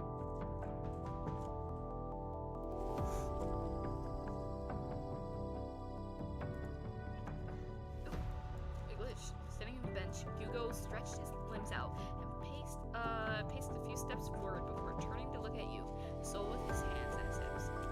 Is that what you guys do every day? Or at least when you guys are both together? He raised the questions. Hugo turned his head while he threw a slight tilt. What do you mean? You mean Soul giving me lunch? He just keeps forgetting to bring his own. Hugo pouts. And you never finish yours, so I'll do the honors of finishing good food thanks to you. Very much. Those bento box are. What inspired them, if you don't mind me asking? Oh, you don't know? Shut it. Go-Go. Oh, nickname Go-Go. Go-Go? Oh, we're using nicknames now, Sunny. How sweet of you. You see her, Anzu. My old pal was just making food art like the typical artist he is. But he never bothers to finish it. Let's eat it. And he really does love cute things. With a finger under his chin, Hugo ponders for a short moment, trying to remember something over the top of his head with no avail. He turns to his friend and his arms crossed, seemingly uninterested in answering whatever inquiry Hugo was going to throw at him. What's the name of the of your plush horse, Sonny? Like hell, I'm answering that. Boo! Who? He owns a plush horse? Soul on plushies. Soul blushes his lips. Bites his lips. His face turning red upon the reveal of his little secret. That's so cute. You're just a bunch of surprises, Soul. No, you can't, cause you're gonna be dead. Oh, I don't want to die just yet. He says some. Excuse me. Uma reference. He says nothing. I wish, you know, like the real life horse like plushes that they have. I wish I got one of Gold Chip, but it was too much money. He says nothing as he fixes his choker, the reddish blush tinting his face as it makes ways to the tip of his ears, but appreciates her compliment nonetheless. Looks can be deceiving! This makes you wonder. Why do people even bother to notice him? Why don't people want to get to know him? Maybe they just never gave him the chance because of how he looks, not to mention his intimidating height. How tall is he? If they're the same height, he's supposed to be 6 feet 2. But he isn't like that at all. In fact, he's been considered a gentle giant. Time passed for a while, and now Hugo and Sol are both leaning against the railings, observing the view below them. Curious, you make your way to where they are. Hugo and Sol would be looking at something below. Their faces solemn and serious. Hugo's face is blank, and Sol's expression a mixture of irritation and aggravation. You look down and you see a group of well-dressed people, but what make of them stand out from not from the way they're dressed, but the way they were carrying themselves. They're clearly not from here, but the school's logo on their uniform chest-pocketed and said otherwise. They look so fancy. They look rich. Dangerous. You couldn't help but hold your gaze on the tallest one in the group, an adult man. You're guessing that he must be a staff member, maybe a teacher, but what sticks out about him is the eye patch on his face and a large scar behind it. Sends shivers down your spine. Save some hype for the rest of us? Right. High-class mugs. Soul exclaims, pure disgust coating his tone, not hiding a single bit as he pulls away from the railings and returns to benches where they last were. Yeah, we all hate rich people. High class? Rich, come on. You don't know about the hierarchy, Anzu? No, not that I'm aware of. This is the first time I've heard of it. How come I've never heard or seen one of them throughout my school years before? Hugo lets out a slow chuckle, his attention still in the group below him. His gaze darkens. The usual happy-go-lucky attitude that came from the now, come to know, disappeared in a flash, as if the person before you was a whole different person. I don't blame you. No one likes talking about them anyways. Oh, we have an animation? What's the hierarchy? How come I've never heard of the hierarchy before? It's a hidden thing, but that's what we call it. This school? No. This entire city. It's like a fighting pit. Whoever's in the most powerful has the chance of living a good life here. People come to the school to gain a second chance in life, but to achieve that, you have to make yourself well known. Make them think that you're actually worth the time. If not, you're on your own. Okay? He sends a chilling glare down the group below. The school's building isn't exactly the real thing. Wait, what? But the school map clearly says the address is... That's where they actually fool you. You might think that you got it right, but we're all sorted based on our background. The real school building? Way further than we are, and the campus is 10 times bigger and better. They got proper classes. You have better equipment. Everything is just better. Here? We've only got the short end of the stick. The afterthought, if you will. If I have to guess, the well-off are in the main building. That's right. Son of a duke. Daughter of a businessman. Heck, as long as you're rich, you'll get in. Hugo up close. Why are you after Hugo? Look, he's cute. He's cute. I will admit that. He's cute. But honestly, do I prefer him over Soul? I guess. Let me have a scope of that cotton candy ice cream. Oh no. Oh my days. He's beautiful. He is beautiful. One chance, Hugo? Can he be mine? Maybe. We'll try for the secret ending afterwards. Your chances for having a better education rest here. If you're a part of the high class, then you'll have a better chance of having a success and a stable life. But don't we have students who are here like super rich? Yeah, but none of them are literally the daughter of a duke. You recall Crow introducing you to Jess, her being the daughter of a family owning a large company. But how come she's not a part of the high class? There's some who ended up being sifted down and moved to our building. Either way, they failed a class or got a violation. They didn't want to be the type of stain on their reputation, so they sent them here. Of course, some didn't appreciate that. They see us as something lower than them. Hence, Hugo looks down at Soul, and maybe the male busying himself with a sketch pad, a soft look flashed in his eyes, like how mother would worry over their child. There, you understood something. Oh. They have to fight the weak to feel something. So he'd be trying to, like, try to beat him up. Please say he can be ours? Hugo, Soul, MC Polly, Trust? I mean, I wouldn't be against it. We can share him. I wouldn't be opposed. How come someone didn't step up to complain?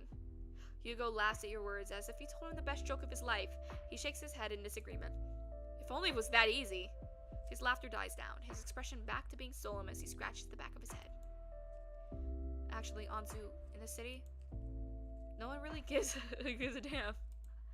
Money's the only way revolving the city. Got no cash, you're done for.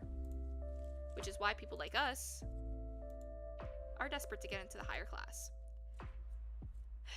If you do dare complain... He pauses, contemplating the next set of words he's going to say, his mouth opening and closing like a guppy out of water. Instead, he gives you a warning look. The sky blue eyes that once reminded you of the summer skies are now cold and sharp icicles that pierce you. You're better off dead.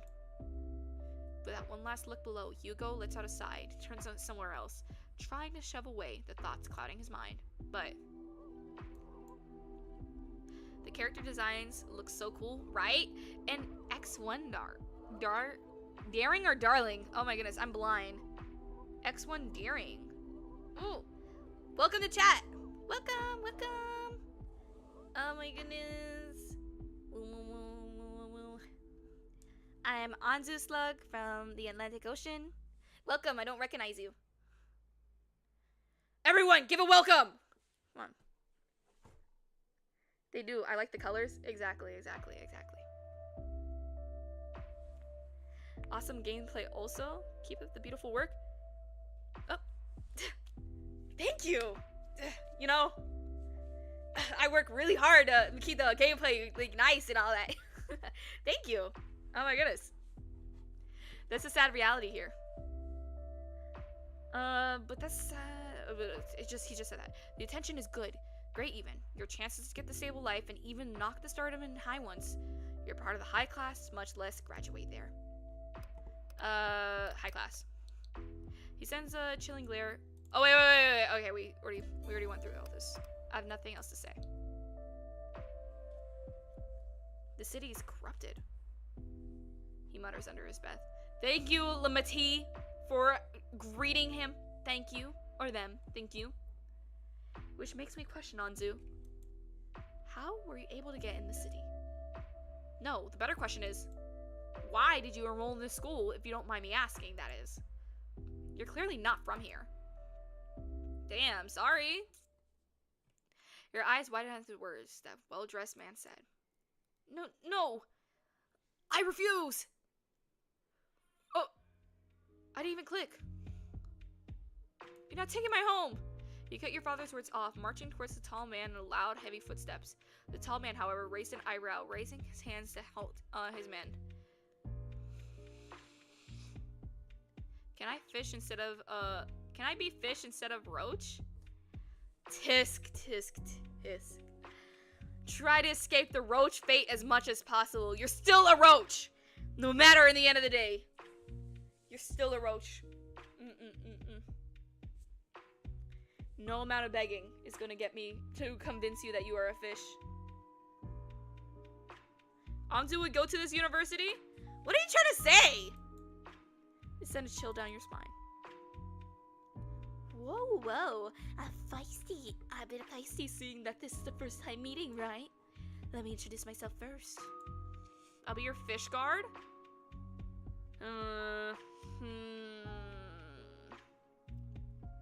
I'll consider it.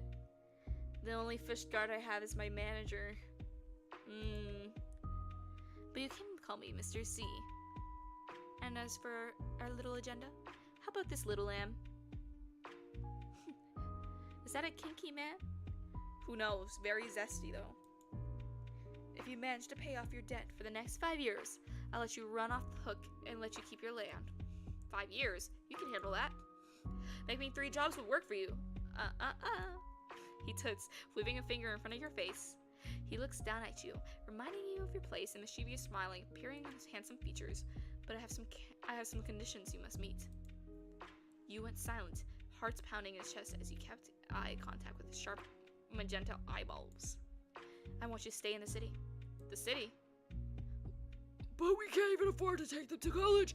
What more about moving to the city? Your father interrupts mid-sentence. The man merely gives your father a side glance, making the old man freeze on his feet before returning his gaze back to you. Wait, he kind of looks... Don't do this. No, he does not. He's not fine. He's not. No need to worry. They'll be under my jurisdiction, of course. I'll provide that their education and accommodation. Suddenly, he bursts out in laughter, throwing his head back as if he was just heard a very funny joke. See? I'm not that cruel. Wouldn't you agree, Anzu? But just like I said before, I want you to pay off your debt. Oh, it's raised up back to 8. Okay. Land doesn't come cheap, darling. I've been very patient about how long this land payment has been postponed. A suddenly jerk on your collar made your heart jump, his face now mere inches away from your face. His brows furrowed in anger and filled with spite. Azu! No one step, old man.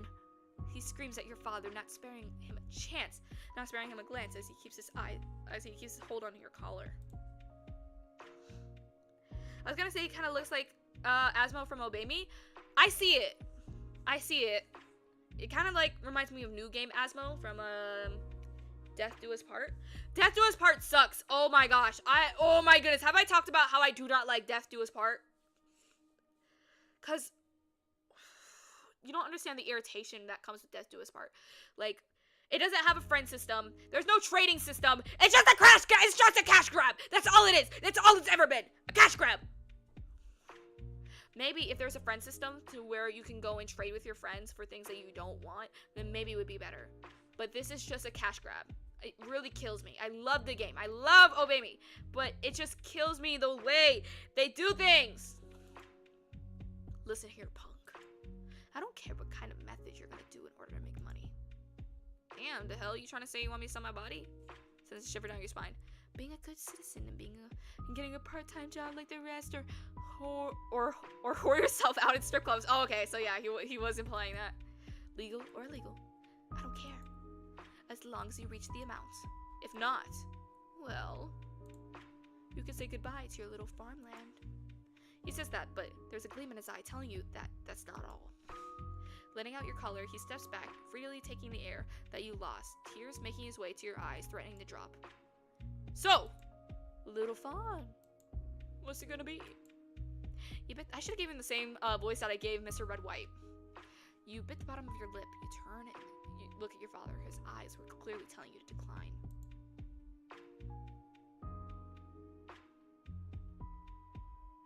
No, you're not being promoted to fish. No offense. You stay a roach. Nobody's a fish. You didn't want to comply to the man's words, much less take his offer. He's really ugly.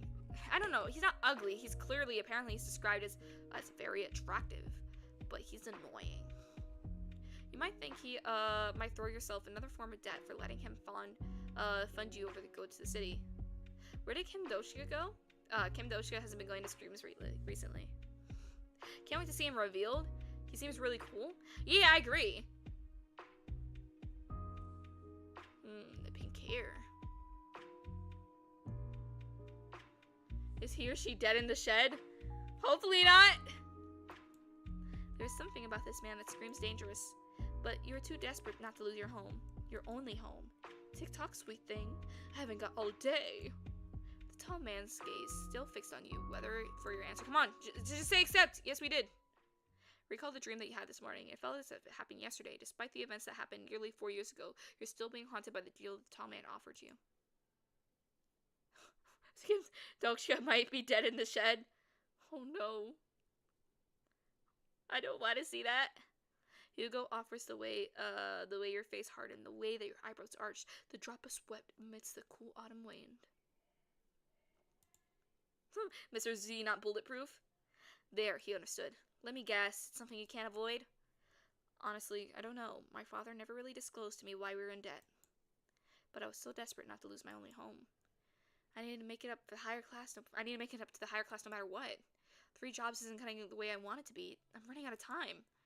It's my last year in this cursed university. I'm barely making any progress. Hugo gazes remains at your figures.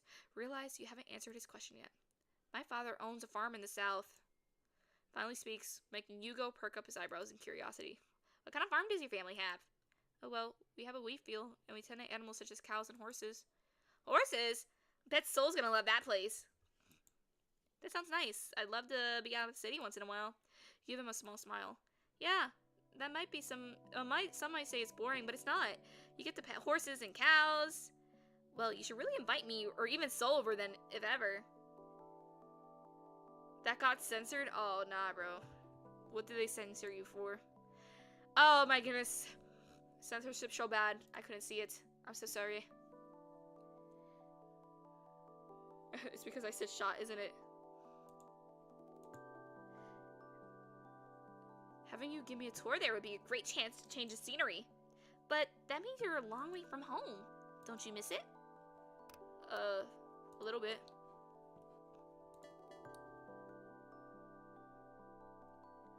I'm just looking at this. That's alright. It's normal to feel a bit homesick. I heard great things about the city, about this school. Hugo remained quiet, listening to you as you went on. If I can manage to come on top and maybe be a part of the higher class like you said, then maybe I could save my family's farm. Crossing his arms, he said nothing as he looked at you one last time before letting out an enduring chuckle. You remind me of them.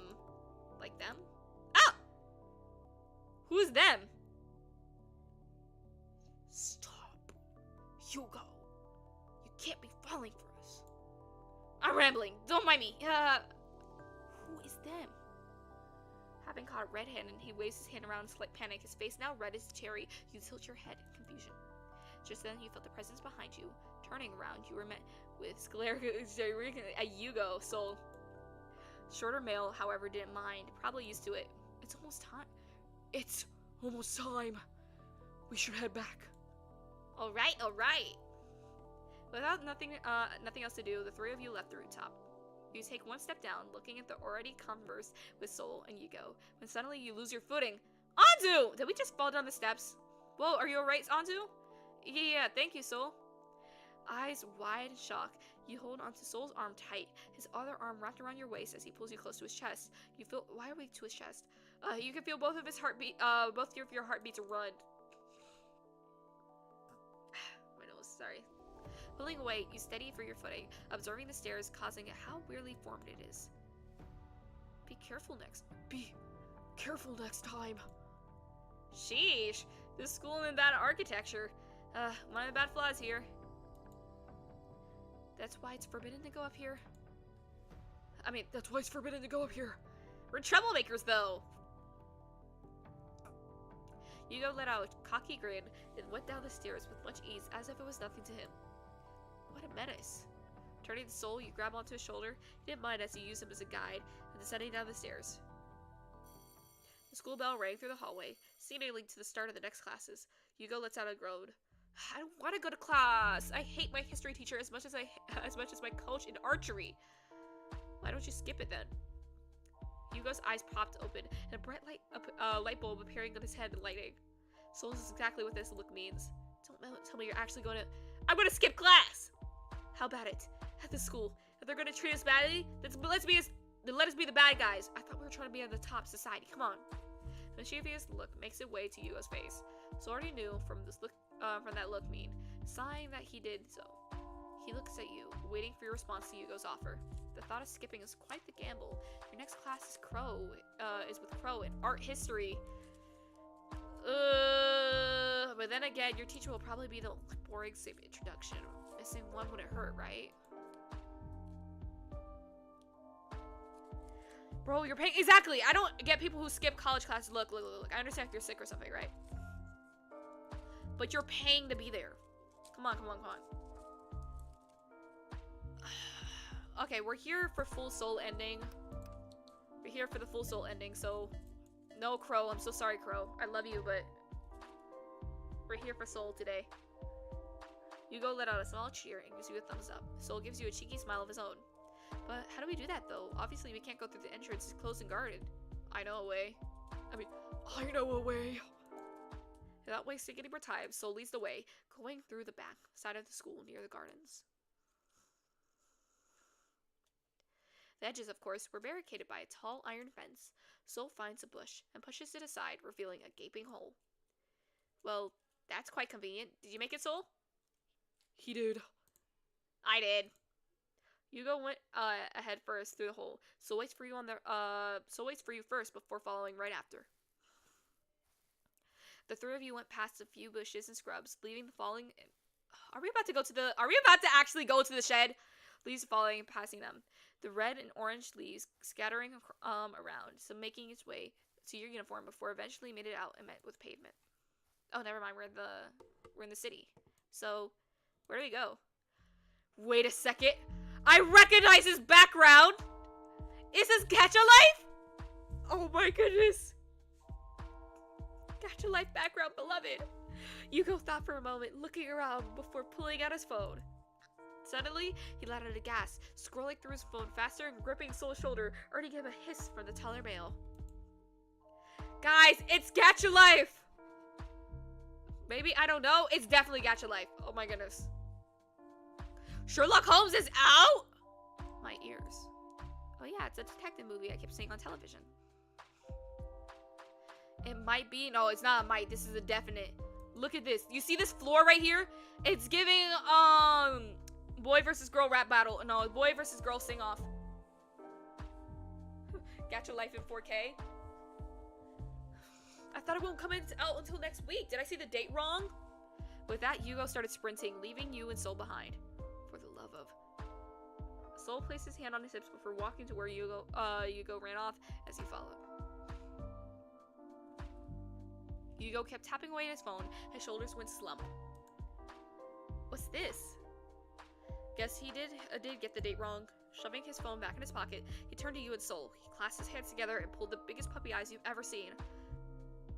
We've got to watch it! Can we, Anzu? Can we, Sunny? Yugo begged.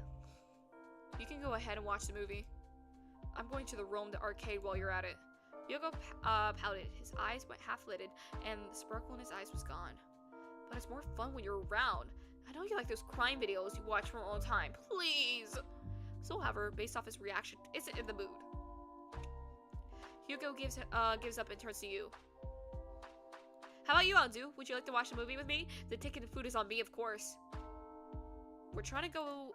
okay, so I'm assuming this is a secret Soul ending. I mean, not Soul ending. Secret Yugo ending. We're going with Soul. Come on. Yugo shrugs. Alright, I'll go on your little impromptu date then. Besides that, I don't want to be your third wheel either anyways. Date? I mean, date? You're the one who decided we should skip class or whatever you want. Yeah, and I want to watch a movie. Well, don't let me stop you two now. Yugo stuck his tongue out at Soul, and then said Male only rolled his eyes. We weren't going to go and try to get Yugo's secret ending. No offense, guys. There was no way that we were going to get Yugo's secret ending. We was not going to do that. We could have gotten Yugo. We are not getting Yugo. We're here for Soul. I'll be heading out now. I'll just give you guys a call when we, call on where to meet. Sure. I mean, sure. You and Yugo parted ways. He gave you both away before heading back in different directions. You better go back for Yugo. I didn't even save the option. I don't want to. Soul turns to you. Should we get going, Anzu? Of course. Wow, it's an arcade. Oh my goodness.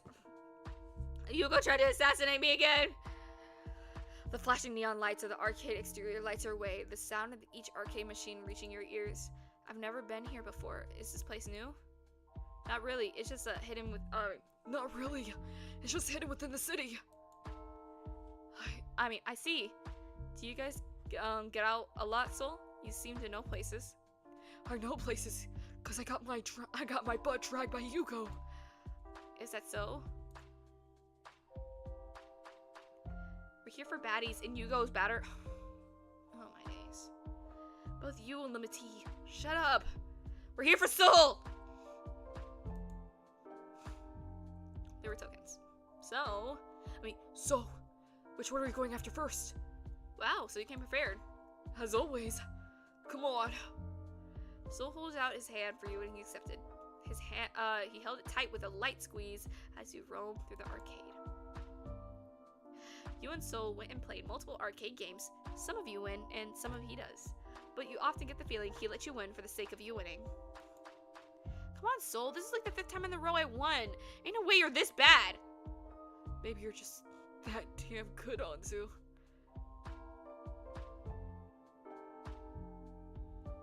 I can't take him serious.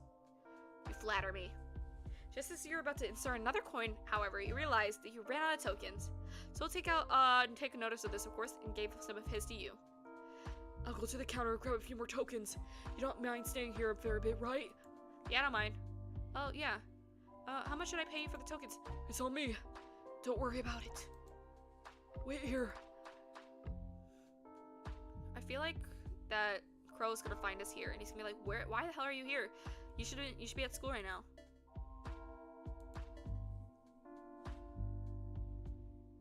Anzu, be careful here because there's warnings for a reason. Which warning is this? Use such a weapon, shrugging. Oh, are we gonna get shrugged? No. This is a public area.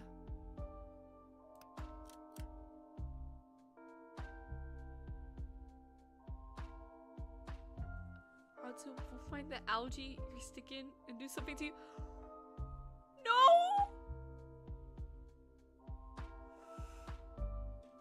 Oh my days? Well, isn't this ominous? It is very ominous. The right warning is even there? You look around the area, the dinging sounds from various machines fill the arcade. What in the world? What are you? Just be careful about it, okay? I have zero clue what you're talking about, but if it's ever bad, I'll just go and close out. I'll press this button here. Maybe playing a few games wouldn't hurt. Going to the claw machine, you check the contents inside. A cat plushie, and a Shiba Inu plushie, and a horse plushie. Oh, they look so cute. Which one should I try to win? Let me think. Come on, the horse plushie. You remember how Soul likes horses? Maybe you can try to win one for him. These are all his tokens after all. You took some of the tokens Soul gave you and inserted one in the coin slots. The machine whirls to life as you take the joystick in your left hand while hovering the red button on your right. You're focused, eyeing the claw machine, trying to align with the horse plush.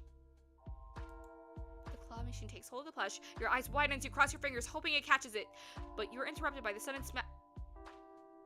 Who hit our butt? You jerked around and turned around. What the? Tall young man. Whoa. What do we have here? Sexual assault. Bro, the hell you want, man?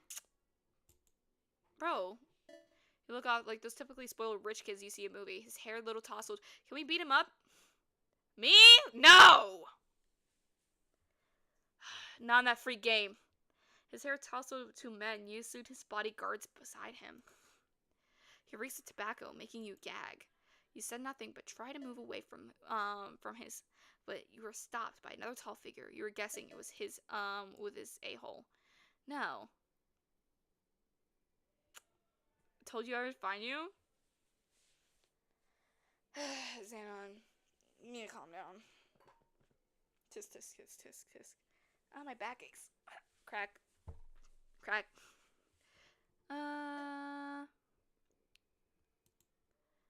Yeah, I pretty much prefer to be alone. However, did not listen. Why did you come with me? I'll show you how these games are played. Bruh. He raises his hand to reach your shoulders. Before you could touch, however, you kicked him between his legs.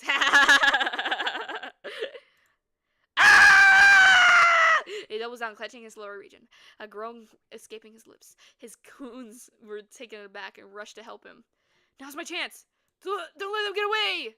How do they know my pronouns?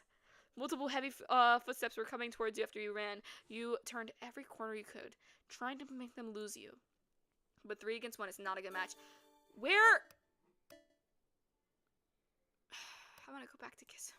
So bad. I want to go back to kiss him. I want to go back. I want to kiss Crow. I want to kiss Crow. Anyone, please, someone help me. You pleaded. Okay. Press under your breath as you focus on running. All you can think about at the moment is to get out. You get out there. Where? Why didn't we run to Seoul? Looking around, you found a few toilet stalls. I feel irritated. I feel tired. The guy can make an excuse for being a creep, but he draws the line of misgendering people, and it seems. I guess so. Oh, this is gonna piss me off. Like, actually. Why didn't we run to Seoul? Seoul's literally in the arcade! He's in the arcade! Oh my god. This place stinks, but you didn't have my alarm went off. Didn't give it another thought. It's beating. Your heart beats in your ears. Tears filling the corners of your ear. Okay. You hear footsteps. Find them.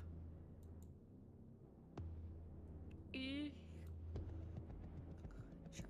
Calling. Oh, see.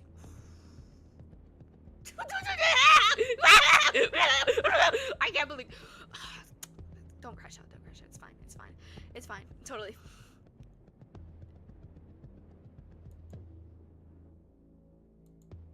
Anyone, please. Oh my days. You've been a very bad kid. Don't worry. You can make up by doing me a favor. Yeah, F you and your favors. Tisk.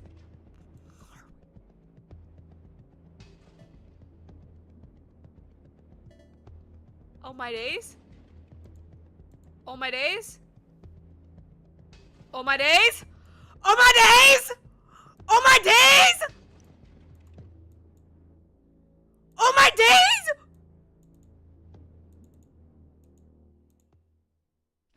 Ah! Oh my goodness, Soul, was it you? Imagine if it was you, though. Oh my days.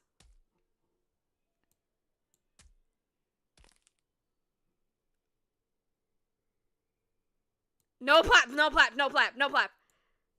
That's enough, Soul. Ah! Okay, thank you, Soul.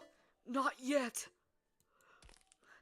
I need to give him a better voice. I can't keep giving him the Deku voice. That's enough. You broke his nose already. No. Soul! That's enough! Anzu needs your help. At the mention of your name, the familiar reddish eyes went wide before turning to you. Soul... These public bathrooms are nasty to hell. To your side, his eyes wide with shock before crouching down and giving you a hug, his shoulders shaking as he embraces you. You said nothing, however, too stunned to speak, that was transpired before you. The man now lays on the ground, a pool of blood seeping out of him. The rest of his goons pass out in a random corner. The Deku voice is so unfitting. Exactly. I'm sorry, Soul. But then they weren't the kind ones that you usually saw on his face. Yugo's eyes twitched. I try not to laugh every time. I try not to laugh every time he has a voice line. What's wrong? It's a voice I get. I understand sometimes the voice. It's not for the situation, but I believe that I give all the characters here a voice that I think represents them at least a little bit. He said nothing, his hands in his pocket while he looks down at Soul's embrace. It's getting quite late. We should head home. Yugo taps Soul's shoulder, making the tall male bury his face further between your neck before eventually letting go. His eyes were... Oh my gosh! Guys! This is the same look he gave us the last time when Yugo literally stabbed us, bro. His eyes were bloodshot, his face red from either anger or worry. You weren't sure, but one thing's for sure is that this man before you cried. He cried for you. I'm sorry. I'm so sorry. I shouldn't have left you. So, thank you for saving me. Dude, you saved me, man. Oh my gosh! We got NY skin! Reach out to cup his cheek. He flinches out for a touch. Tears that he was trying to hold back now is flowing freely down his cheek. He eventually relaxed as he closed his eyes and leaned to you as hand as he held. I don't know what I'll do if... It's okay. It's alright. Here. Besides you, Yugo extends a hand for you to take. You notice on his other hand is the same horse plush you were trying to win back in the crane game. You took Yugo's hand as he helped you get up. Soul stands up as well, but backs away from you for a few steps. You should head back home. It's quite late after all. Both of you, Soul, didn't say anything but nod along. Wait, did we get an infection? Okay. We did. I think it was 2. Soul kept a firm hold of your hand, seemingly afraid to let go. Yugo lets out a sigh. I guess we can't get in at the arcade anymore. Those guys might come back to teach us a lesson. If they ever come back, I'll teach them more than just a broken nose. You're pretty scary right now, Soul. Good. I like to keep it that way. Yugo shakes his head. He rummaged through his pockets before handing Soul something. You didn't see what it was, but judging from the scowl on Soul's face, he didn't like it. I told you those don't work on me anymore. It's because you aren't taking it, fool. Now take it tonight. He grumbled like a child who's getting scolded by his parent before taking it, and Yugo gave him whatever Yugo gave him and tucked it in his pocket. Anyways, your place is right the corner, right? You should go head home as soon as possible. I'm back and I feel better now. Yay! Welcome back, SCP-999. Soul just beat up a ton of people. I'll be taking Anzu home. Soul's eyes narrow. He went from holding your hand to wrapping his arms around you possessively matter as he leaned closer and glared at Yugo. No, I can walk them home. Clearly you're not in good condition to fight again. I can fight. There's something in Yugo's eyes that made your blood run cold. The usually happy-go-lucky expression he had in his face was now gone. You take a look back at Soul, noticing how unfazed he seemed, as if challenging Yugo. Let Soul walk me home. Come on. Oh, dude, what's wrong with his eyes? It's like worse than usual. Both of you look at you in surprise. Yugo seems to disapprove of your choice, while Soul's whole demeanor shifted from shock to cocky as he slowly turned his head to his shorter friend. You heard them. Yugo, I can handle this. I can walk Anzu home. The children yearn for Yugo. No, we are not going with Yugo. We're not going with Yugo. Okay? We're going with Soul. Anzu, trust me. I want you to trust me too. Yugo looks back at his friend in disbelief, almost as offended with what Soul said. He took notice of the way his fist tightened, causing his veins to bulge out of his from the force he exerted. Eventually, he gives up with a sigh. Hugo turns to you. If it's fine with you, Anzu, then I can't force you. The shorter male didn't say anything. Afterwards, he turned to his heel. We're not going with Yugo! Stop!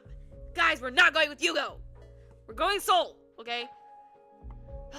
I'll go the Yugo route next time.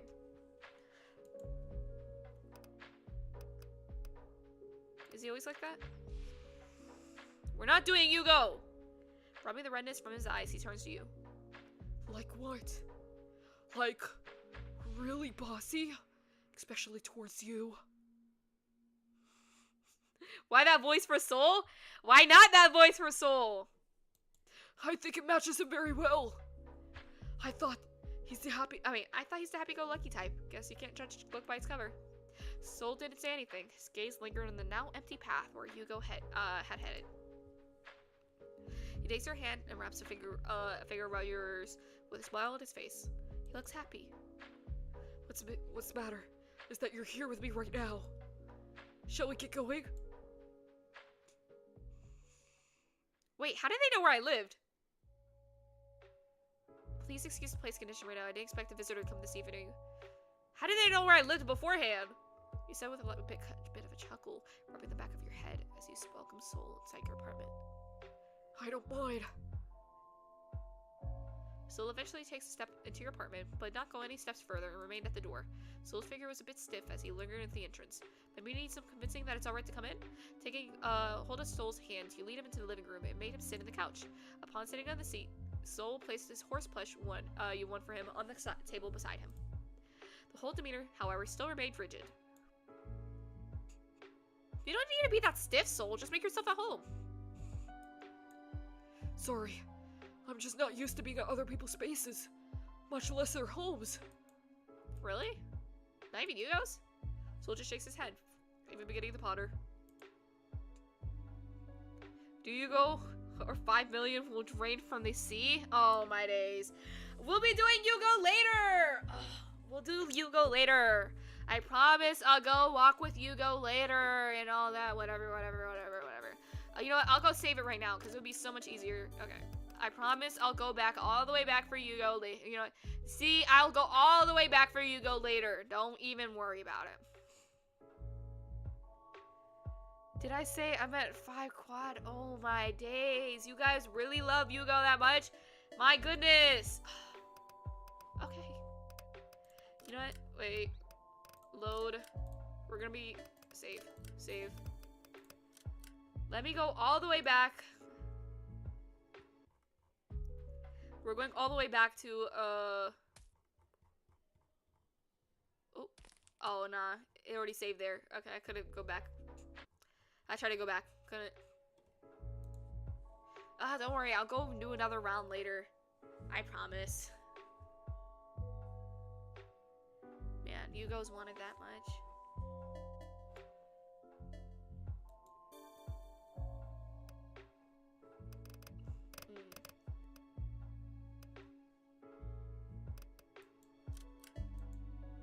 You really don't have to do any of this, Anzu.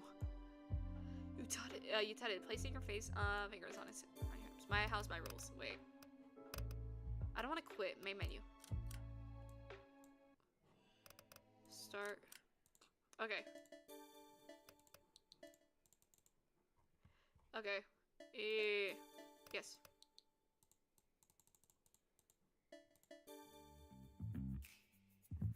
I'll do a whole new round for you guys. Give me a second.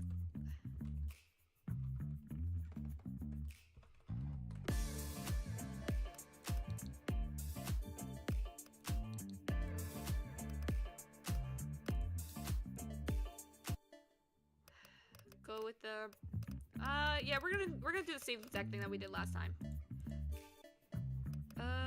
Buyer lunch. See nothing.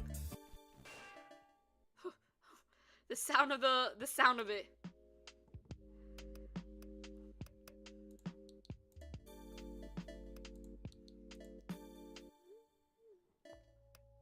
Take his hair. I do. Lose an affection point. Hug him. Call Soul over.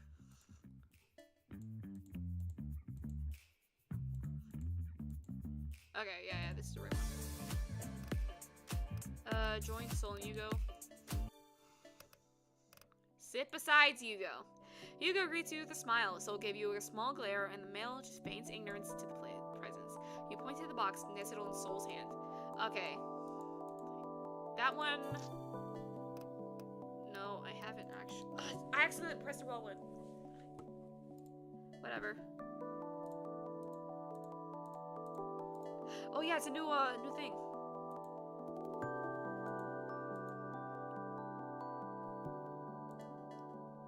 Waste of ingredients.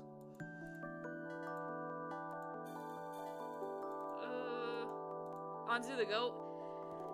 Give me a moment. Don't worry. I see. But if you want one, just tell me.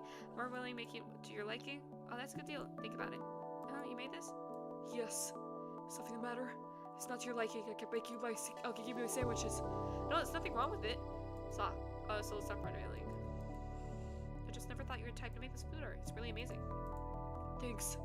Well, you better eat it before I swipe it out your hands. Not my watch. Okay.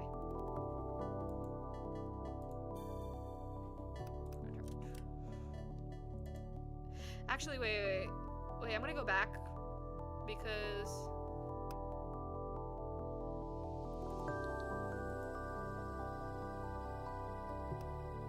no, I haven't. I'm making lunch for you. It's adorable, Soul. You two are like a married couple. House husband. Married? To him? Soul points to Hugo. His face is almost as serious. Hugo's eyes sparkled in return. Hugo gave Soul a big, bright puppy eyes and blinked rapidly. Soul grimaced. Rather jump off from here than be his personal butler, much less his spouse. Aw, you don't mean that, Sonny honey. Soul clasped both of his ears with his hands and groaned as he cringed. Hugo laughed as he turned to you. How about you, Anzu? Do you ever see yourself ever settling down with someone? You thought of it for a bit. Honestly, I'm not sure. Soul's hands went off his ears, and they were now settled on his lap as he said that. He remained quiet, his lips quivering, wanting to say something. But he pushed it down and stares at his forgotten sandwich. How about you, Soul? Do you have any plans of settling down? Eyes, Curry. He looked down at this cloudy sky. I want to. I would love to. Especially if it's with the one I love most. His gaze meets yours when he uttered the one. He sent a shiver down your spine, blood rushed to your cheeks as he tore his gaze away from yours. You're both so cheesy, geesh. Stop. Imagine if that was more affectionate than the other round that we did. Hugo interrupted. Soul groaned at him and chuckled. But you couldn't help that the one last look that Soul gave to you one last time. Then went quiet and gazed in thought. Caught your attention a little side as he called his name. Soul? You okay there? Oh, we already seen this. No. High class. Okay. Hierarchy. So I'm gonna ask.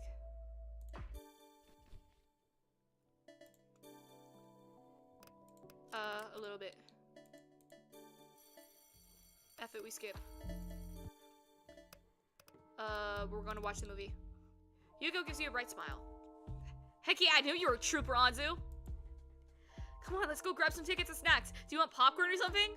The shorter male went along ahead towards the movie theater, with you coming along following behind him. Sol clicked his tongue and he shoved his hands in his pants pockets as he followed behind you. Hugo took notice of this and raised an eyebrow. Oh, I thought you weren't interested in the movie, sonny boy.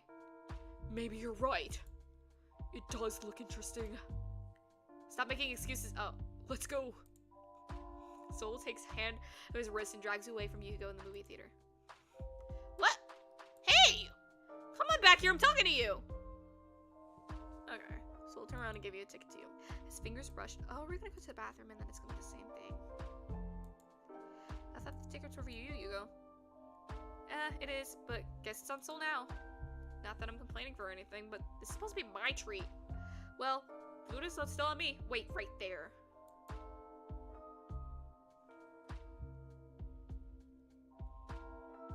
I can pop Hugo's. What?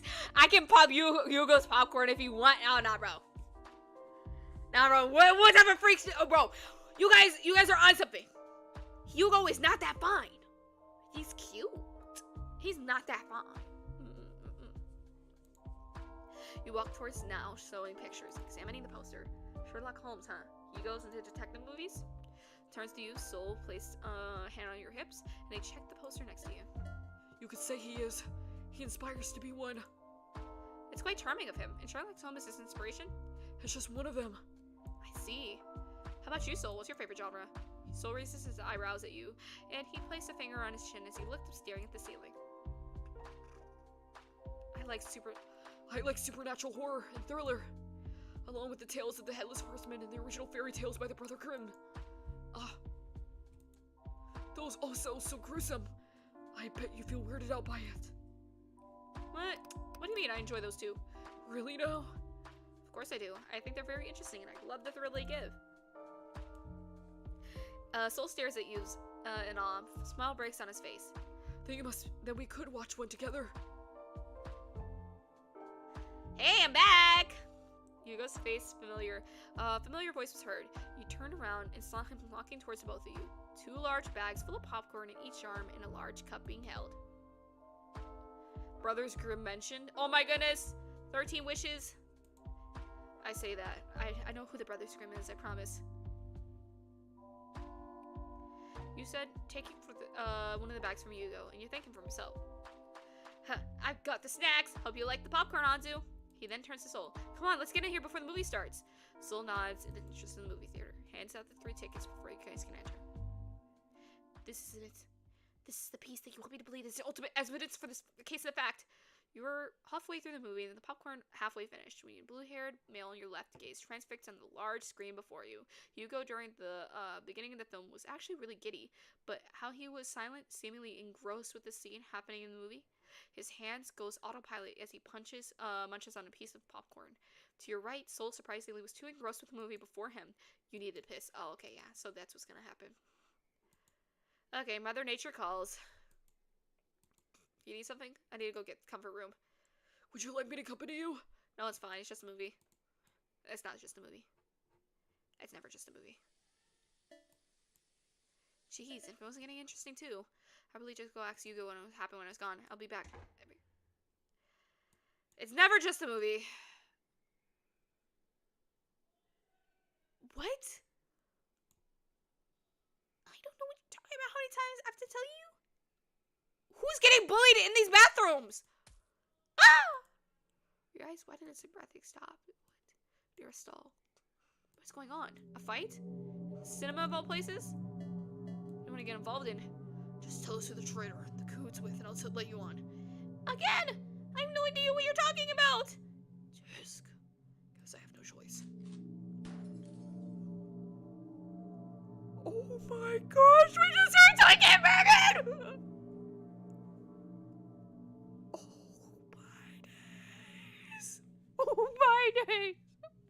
my days! Oh my days! We just saw someone's dead. Oh my gosh, they're dead outside the bathroom.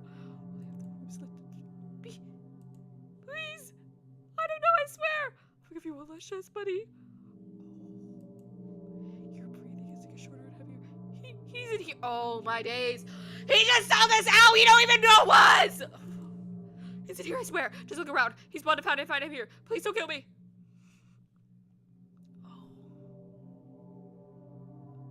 Xenon genuinely on something. Like, actually, Xenon's actually on something. Maybe the gun's too... maybe the gun's too merciful. I almost gave the dude a Deku voice. No! No!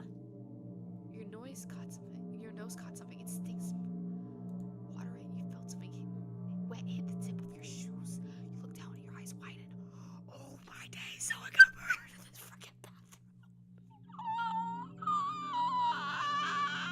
Someone got... Blood. Oh my goodness. Someone just got killed. The body's right in front of your stall. What? Oh, why did we speak? We're such an idiot! We're an actual idiot!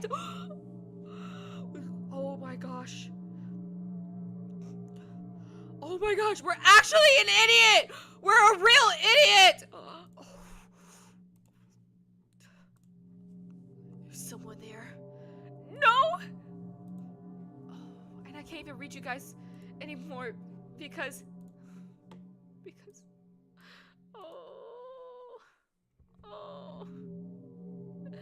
I can't. Oh my goodness. I don't even know what to say. Oh my days. Wait.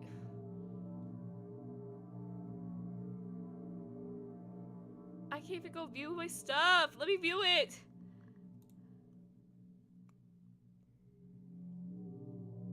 Oh, nah, bro. Nah, bro. Who is in my Twitch? Who's in my Twitch doing this? No chance. Not again, bro. Literally, not again. Let me go. Instant ban.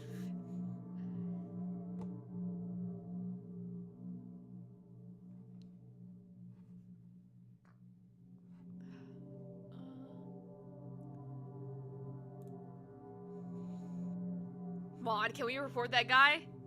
Manager, go report him. Mod, can we report that guy?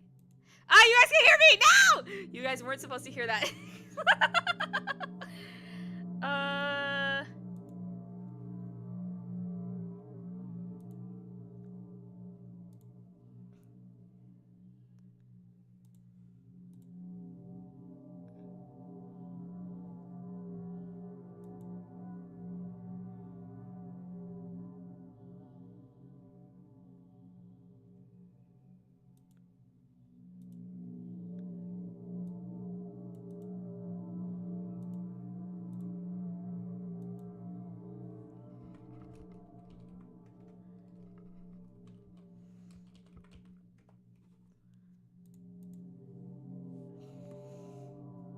Can I be mod?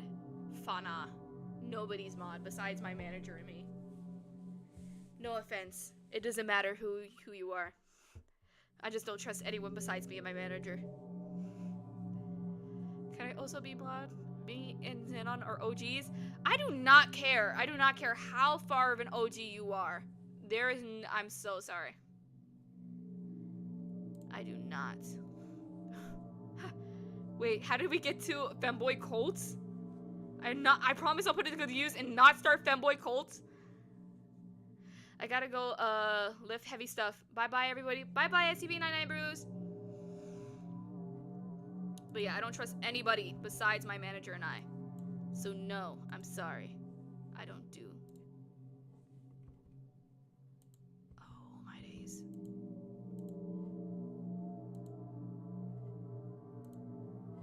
Oh my gosh, the game is blocking my comments too. I can't even read it. Yes, he heard you! What do you think, you idiot? Well. Seems like we have a lost lamb on our shoulders. Not here, huh? Oh. Quickly look looked around for a way to escape, but there's nothing. Oh. Oh. I feel like I'm getting close. Oh. Oh no, the door! Why is there a quick time event? Why is there a quick time event? Was he really feeling price? Oh. What's that? You look. Oh, my knees! You're gonna be in enough trouble, little kid. Next time for my favorite. Please don't kill me. Stop. Imagine if we died. That's the bad ending. Oh. Soul? Pain from your head is now gone. You touch your hair. Anzu. Anzu, it's okay. You're a too familiar voice. I'm here, Anzu.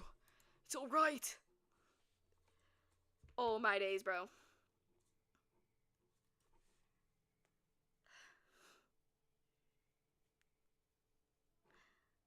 Can we not just brute force and dump Mag through? We don't even have a gun. Right behind him was Yugo. Both of their expressions were filled with worry. There is blood everywhere in here. Can we please get out? I want to go home. I want to go home. We did all this because of Yugo. I want to go home. Oh my days. Can we go out, please? Yes, please. I'll take care of it. Hugo was left with irritating tisk as he looked down at the bodies in the ground. Oh my gosh, is he actually gonna clean the bodies? I guess so. Soul's arm, seeing the blood, he kneeled down and then needed the handkerchief. No, it's alright. Doubt it. He wiped the blood off your shoes before folding his handkerchief and shoving it in his pockets. Looks at you disheveled. Let me ask you again. Are you alright, Anzu? I'm not fine. No. How and why? You asked no one. The terrifying experience keeps repeating in your head. So broke out a trailer thought, pacing in your head. Wait 1 second. Oh, okay. At least we told him the truth. He liked that. Don't think about it anymore. What matters is that you're here with me. You look around. You notice that Yugo isn't around. Where's Yugo?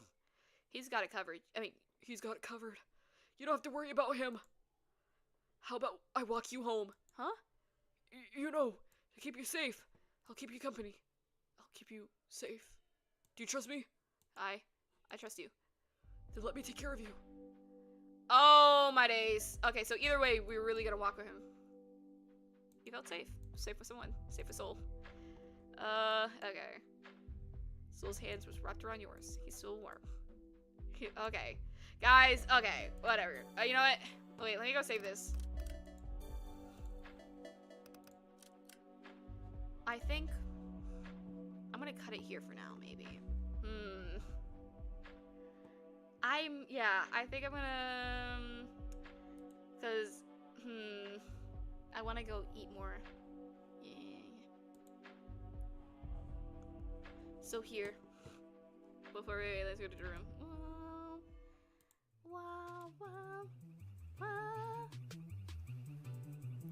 You go, please, just one more chance. No, one more chance. Look, got to go. Bye. See you, Zenon. Bye-bye. Before we end the stream today, what I was gonna say is that next week's schedule will be coming out again this week. So, you know, literally today. Oh my gosh, both Xanon twins are here. Bye-bye. Today, what I was gonna say, right, is that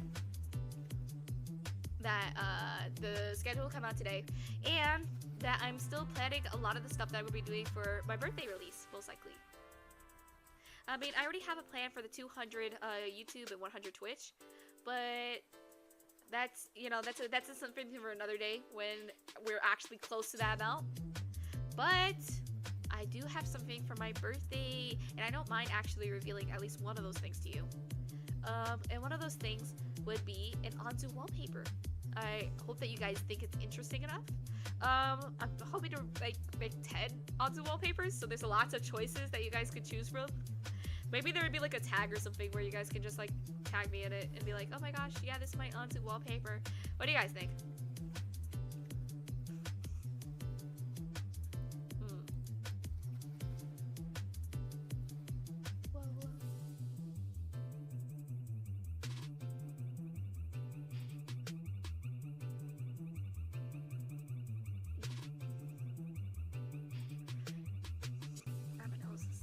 Yes, wallpaper. I'll be making both PC, so like, you know, computer and all that, PC version and a phone version, so it won't be, you know, messed up either way. So yeah. Honestly, I'm only a little worried because of for phone like wallpapers. I don't know, wallpapers have so many different sizes, you know, it's hard to do. But I think it'd be worth it. That's it for the end of stream today. If you guys want a small little, you know, idea of what's next week's stream is gonna be, I did write it down for myself. That next week's stream is gonna be a mix of Needy, Streamer Overload, Ace Attorney, and what was the last game? I completely forgot it. Whatever. But it will be on the thing, so you don't even have to worry about it. Thank you guys again for coming in today and every Saturday that you guys do come in. See you guys next week. Bye-bye. Bye-bye. Bye-bye. We want wallpaper. Babe, you came so late. Oh my goodness. But yeah, we'll have a wallpaper. We're on to wallpaper for a birthday. Bye guys. Bye. Bye-bye.